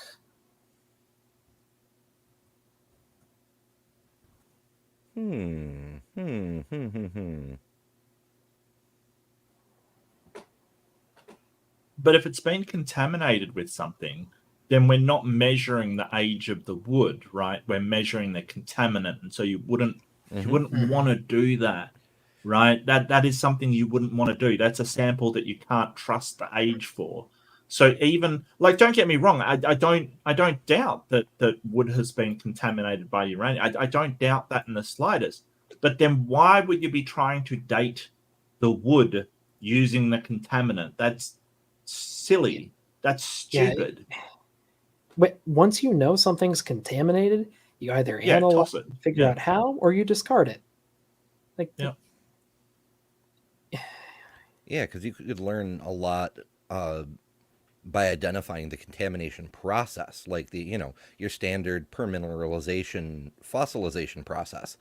Once you've identified how long that kind of process takes, that gives you a ballpark of the age of what you're looking at. But I don't know. It's complicated, but just yeah. Were a few tracks carved during the Depression. When they ran out of tracks, didn't have any more to sell, they carved a few. But that doesn't mean that the tracks that have been uncovered in recent years in under a bank and so forth, they can't be carved. These aren't carved. These are genuine tracks. No one's saying they're carved, you idiot. He just admitted that they were. He said during the Depression they carved a few. Oh, is he talking about the Paluxy tracks again? Yes. Yeah. Oh, for fuck's sake. I mean, he basically undermined his own argument and even got that wrong. Because they're Yeah. not carved, they're collapsed dinosaur tracks. Oh, there were this a boy. few frauds made, but they weren't Oh, was carved there? into Okay. the bedrock of the river, mostly. Right. Yeah. And it's really easy to tell, too, because it doesn't look like a footprint. It looks like something that was carved. But the Silly, ones silly that Gish. Doolittle was referring to are the collapsed dinosaur tracks. They're just dinosaur Yes, tracks. They've yes. just collapsed. There's nothing weird about it. They don't look like a human foot, and they certainly don't look like they look. And the whole point is that they have to sort of say, "Hey, they were wearing shoes," kind of thing, and it's like, what? Yeah. Yep. Yeah. And so they are valid evidences there for at least the coexistence of man tracks with dinosaur tracks. And he referred to a statement by Dr. Parker. I know Dr. Parker personally. He's my colleague. Dr. Parker, for a while after he became a Christian, was an evolutionist. It wasn't that. But his pursuit of the scientific evidence convinced him as a scientist that evolution cannot be true and that creation is a better explanation. Now, Dr. Doolittle has referred to meteorites and the moon, and you always get the right age. He didn't mention the fact that when they dated the moon rock, they got ages of all kinds, from almost a few thousand to many multiplied billions of years. They simply selected the date that had to be right, which had to be 4.6, you see, 4.6 billion. The trouble with these dating systems, there's too much picking and choosing. That's what I say about it. It's simply not a scientific method. But again, I reiterate, that is not the question here tonight. How did things come about, creation or evolution? I say the scientific evidence is overwhelmingly in favor of creation. Thank you. Thank you, Dr. Gish. Did he present any evidence? No. Did I just miss I mean, it? he was doing a rebuttal, but he didn't really sort of present anything to rebut. He just basically said, nah. Yeah, did he ever present any evidence? I can't remember if he did or not. Not for creation. He presented, and this is what gets me all the time. Whenever you have an evolution versus creation debate, you never get evidence for creation, right? You only get evidence against evolution. So what they don't do is present evidence for their own side. They basically go, here's why evolution doesn't work. And if true, big if true, there's a creator. That's the rub.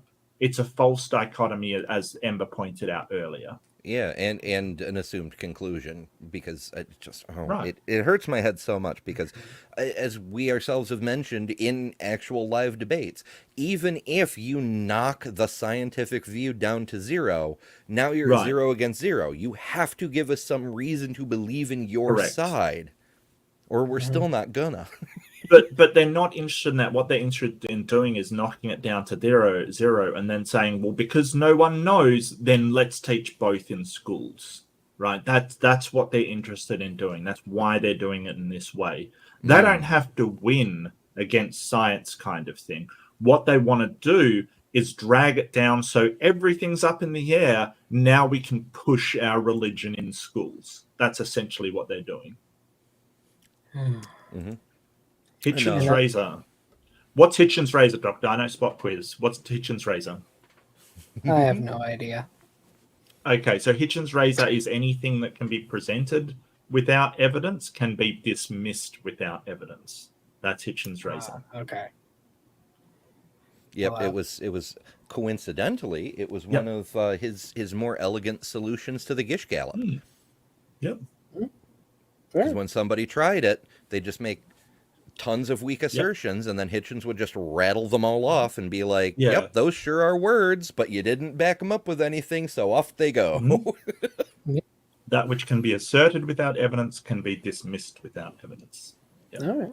Yeah. And so what's on screen right now, for anyone who's curious, these are some of the natural ways you can get a human track out of a dinosaur footprint.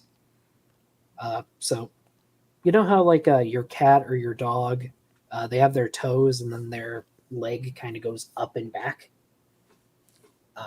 The part that goes up and back is their metatarsals, basically the equivalent to the flat part of your feet.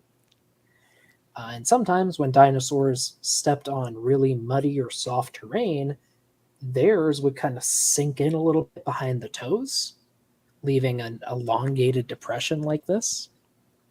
And then when they pushed off with their toes, sometimes the pressure would cause the mud to collapse near the front. Or they could just be shallow and they could be eroded, leaving just a faint outline that looks vaguely like a human footprint because it's just preserving the deep metatarsal part. And sometimes it can just be filled in really weird. And you can have different colors. There's a few ways you can get these human tracks. Yeah, and I might point out that the tracks that they're talking about has like they usually will have the claw marks like sort of evident on them. Like it doesn't even like if you have to ignore the obvious signs of the one I'm talking about is the ones that have been collapsed. You have to ignore the signs of collapse in order to say, hey, that's a human footprint. The signs of collapse are definitely there, kind of thing. Like it's not even debatable. Mm-hmm. And if anyone's curious how we know this is how these tracks can form, we can replicate them in modern day using emus. Because emus do this exact same thing. Those damn emus. All right. They also have 3 toes, so it's perfect. We are up to closing statements. I think they get like 2 minutes each or something like that.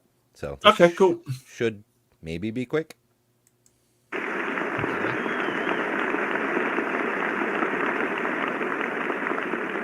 And now, with his summary, Dr. Doolittle.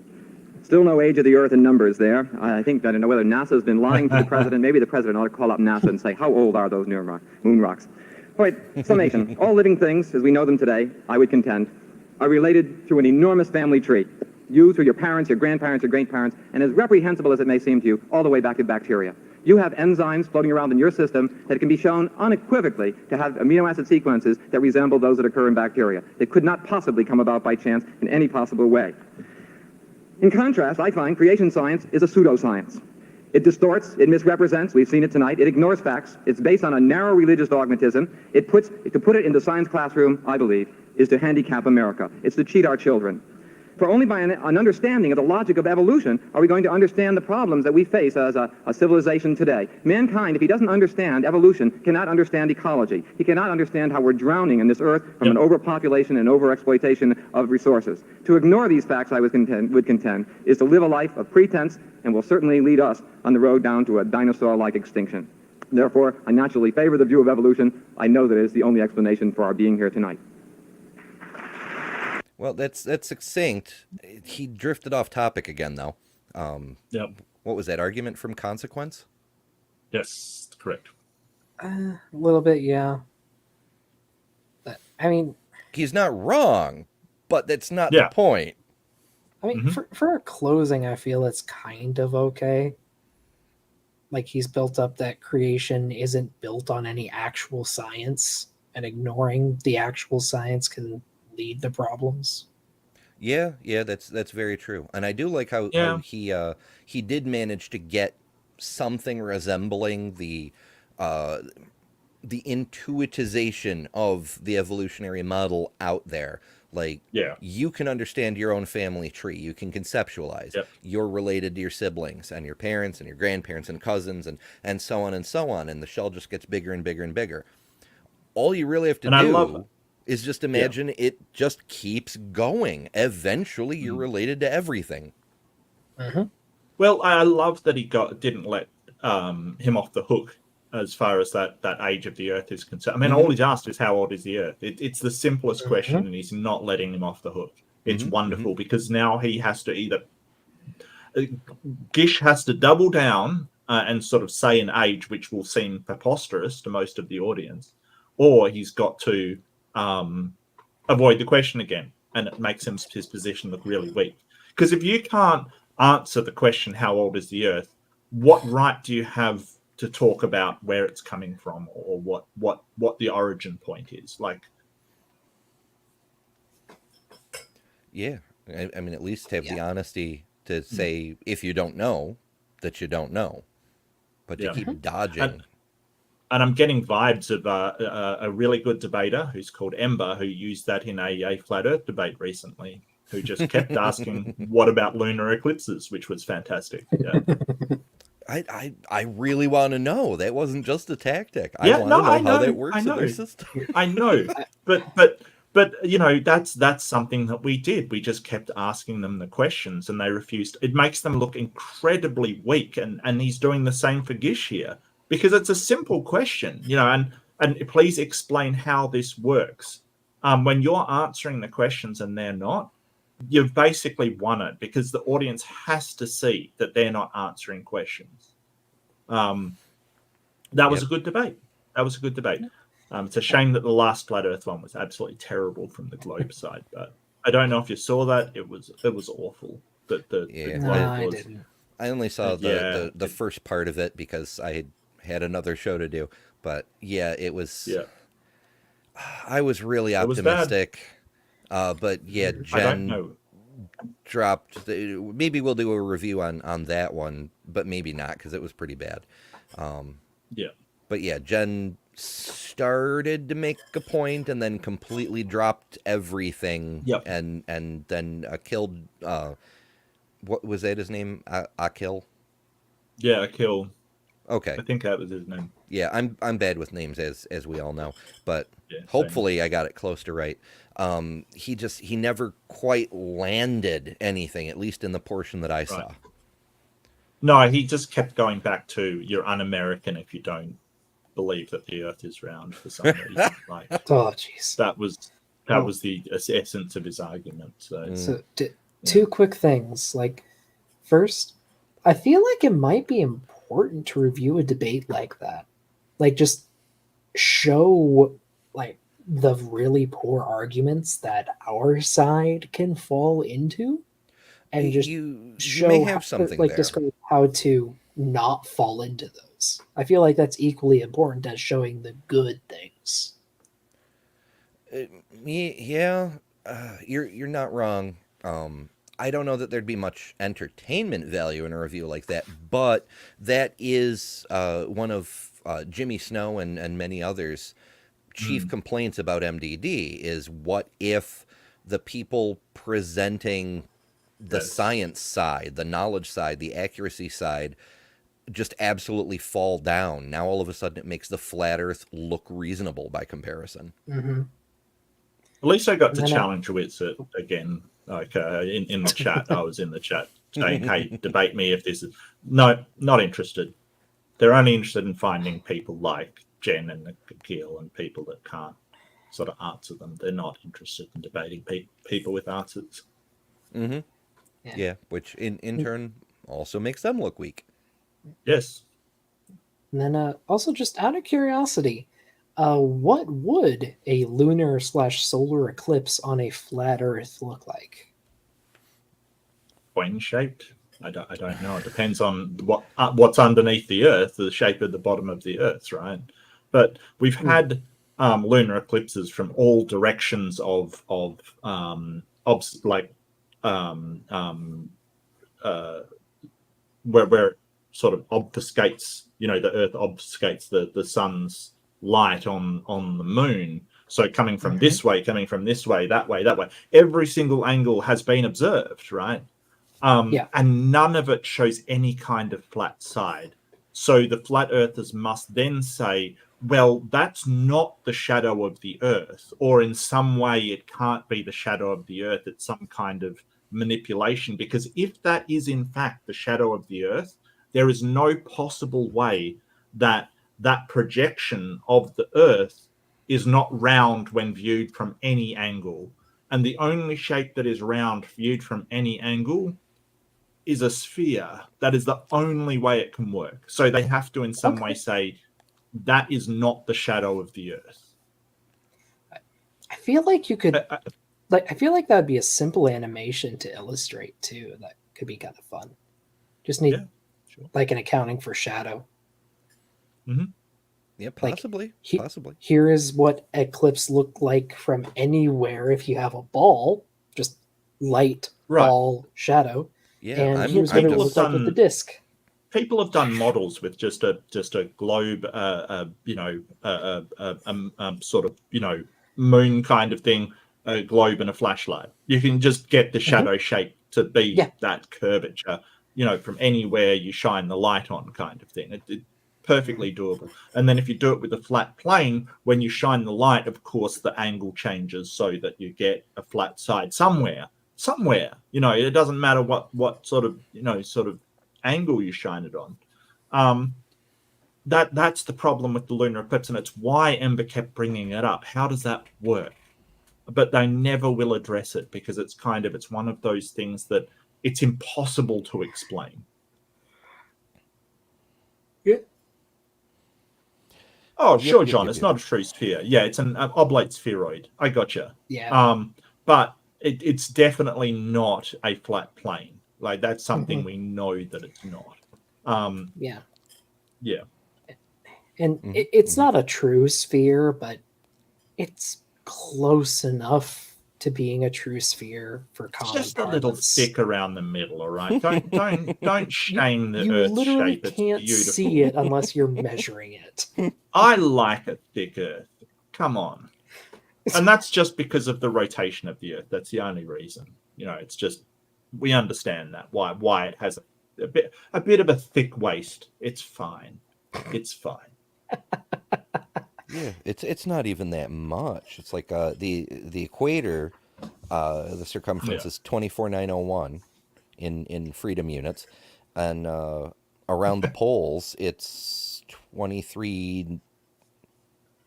No, it's still 24. It's like 24/7 something. Whatever. I thought it was like 42 miles diameter. Yeah, wider it's really at close. At the equator. Yeah. Yeah, but it's Could not be super wrong on that. important. Yeah. All right. Let's finish her up. Yep. Oh, the cats come to investigate.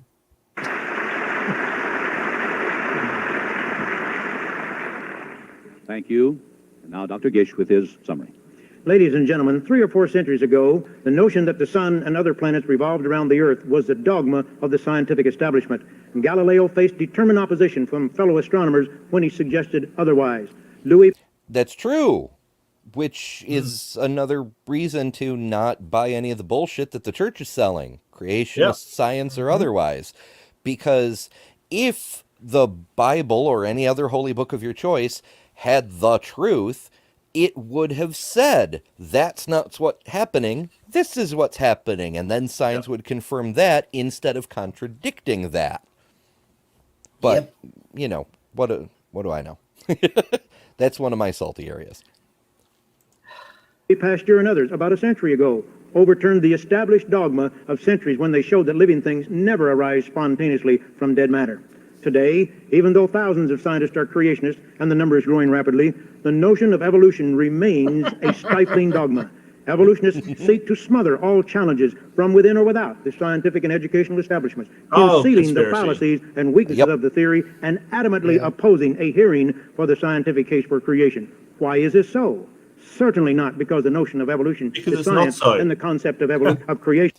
Yeah, it's so, because obviously it's so, even though I haven't provided a shred of evidence to support this at all. We don't need no stinking evidence. We just keep on asserting. Question? Is that a loaded question? This is all. Why is this so? Oh, it's so now, is it? Okay, Gish. It's like my debate with Kent. Show me the evidence. Oh, well, show me the evidence. And just the number is quickly growing. Oh, that is so delicious. Yeah. So you don't have any evidence then? Hey, get your paws on that. I love balls. Who was that? It was Flatzoid. It was from our debate. Nice. It's a clip of Big Bad Mama Got It, with Flatzoid saying, "I like ball." I love balls. Oh no.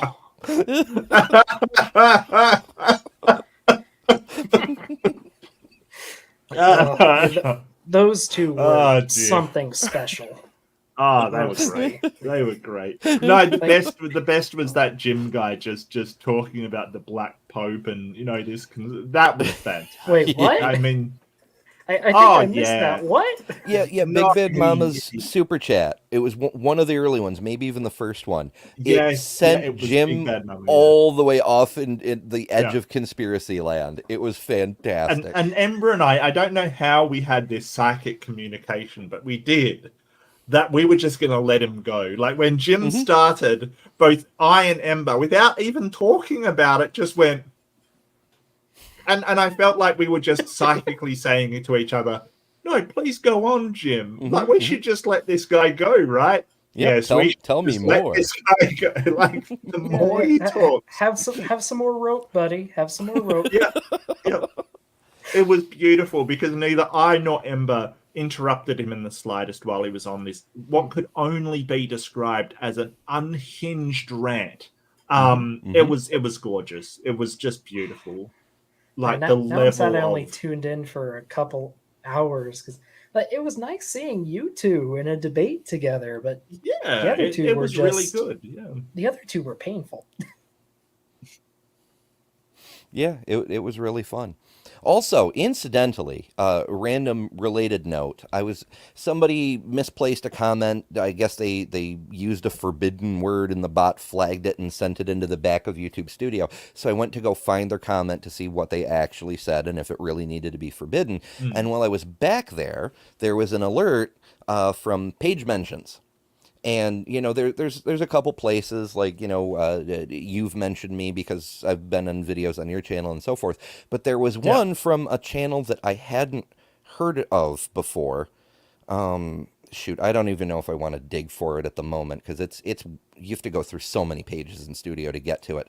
But TLDR, somebody called out Flatzoid for doxing the two of us and MDD.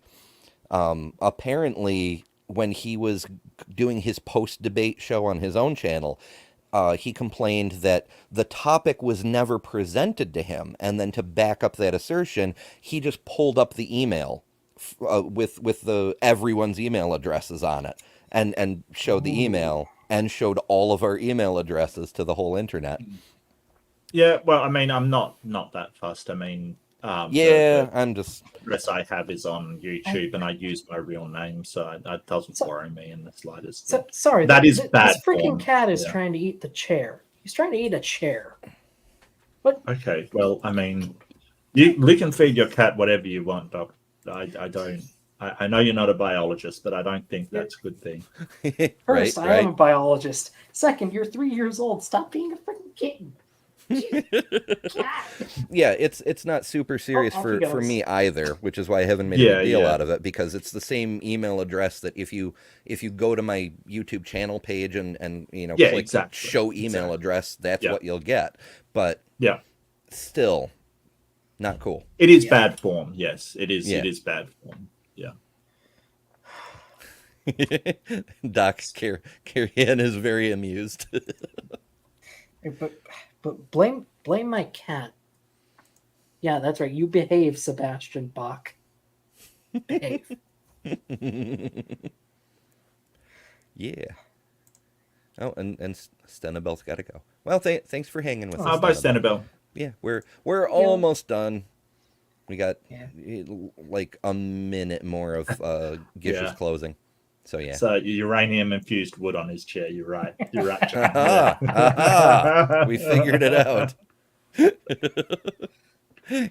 Carrie-Ann has a D'Artagnan. Yeah. No, he's trying to eyeing up disprove my cats leg. are obligate carnivores. Yeah. All right, let's finish this thing off.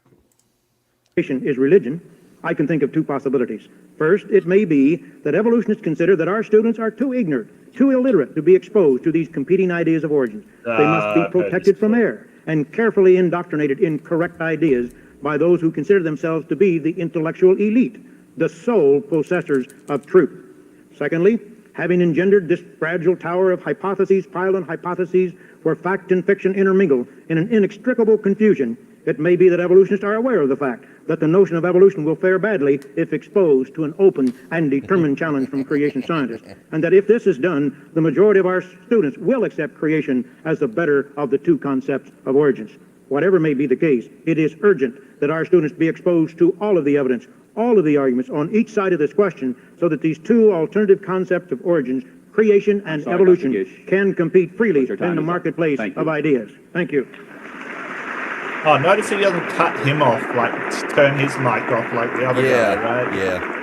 The other guy, they just switched his mic off and, had done with it. They don't switch Gish's mic off.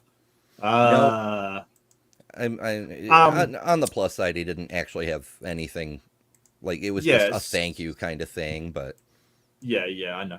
So here's the thing. Like, I noticed that while he's saying let's expose them to all of the arguments and all of the evidence, you're not saying expose them to Islam and Hinduism and all of these other religions. You're saying the two sides of the arguments are biblical creation and evolution, which is not the case, right? That is not the case. There's also Islamic explanations. There's also sort of alien explanations. There's also sort of Chinese sort of, mythological explanation. There's a million explanations that are not evolution. The question is, why does yours get priority over all these other ones? Is it just the amount of people that believe in it? Because if that's the case, when Islam outgrows you, which it probably will, then you should be tossed out for Islam. It's a nonsensical argument, and it's just trying to shove religion into a field where it has no place, which is it's trying to shove the supernatural into a place where it has no place, and that is science. Science is naturalistic. If you want to do something supernatural, go for it. But at that point, you're not doing science. Yeah. Yep. Alrighty, we have one more necessary thing to do before we close up. And we have to hassle Beamsy some more? Yeah, I agree. You've got to do that. 100%. Now I just have to go through the whole process of sharing my screen again, because I closed that already. Since a cat was mentioned, we must demonstrate cat. It is a requirement. Yeah, this is Bach. He is mesmerized by your voice, Mark. He keeps staring at the screen every time you talk. Hello, Bach. I don't know why. It must be the accent. He's not used to an Australian accent. He very unfamiliar with the Australian accent. Actually, I did a bit of voice work for Bree. Bree asked me to do some voice work, and I did it. So maybe that'll come up at some point. Cool. So yeah, hopefully it won't be in any porn, but you never know. Quite frankly, you never know. Yes, science is atheist propaganda. Yeah. Apparently so, Lucky. Apparently so. Yep. How dare we? How dare we? Alrighty, well, I enjoyed folks. that. I thought it was great. Yeah. Good saying, Gish. Like let's say you can see evolution in action from Dwayne Gish to Hovind. Like we've got I want to find the intermediate of that one somewhere. I mean, can you? I feel like it was asexual reproduction. Oh yeah, gene transfer. Yeah, he just met Gish and leached off him. Weirdly, that actually kind of tracks. Based on Dawkins' original description of memes. It's yes, yeah. That's kind of disturbing, but there it is. Yep. We've seen Gish to Hovind evolution tonight. Yeah, Gish to Hovind evolution. Oh goodness. Alrighty. Well, thank you guys all so much for joining us. Thank you too for coming on and opining. And, my pleasure as always. Yeah, it was longer than I expected, but it was a pretty fun one. Okay. Yeah, good stuff. And don't forget to like and subscribe. Hit that bell for notifications so you can get more of Ember and Ember's goodness and badness and more emotes. So yeah, do consider becoming a member as members get special emotes, and you can do stuff like this in the chat.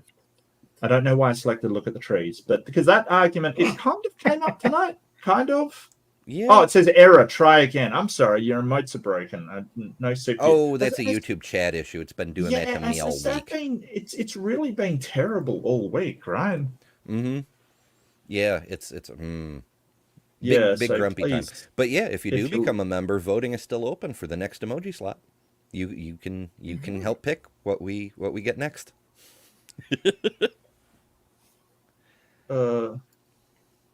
I don't think it did the next one either. Wow, YouTube's just been terrible over the last. Yeah, I usually have to hit reset, reload the page when it does that kind of nonsense. Yeah.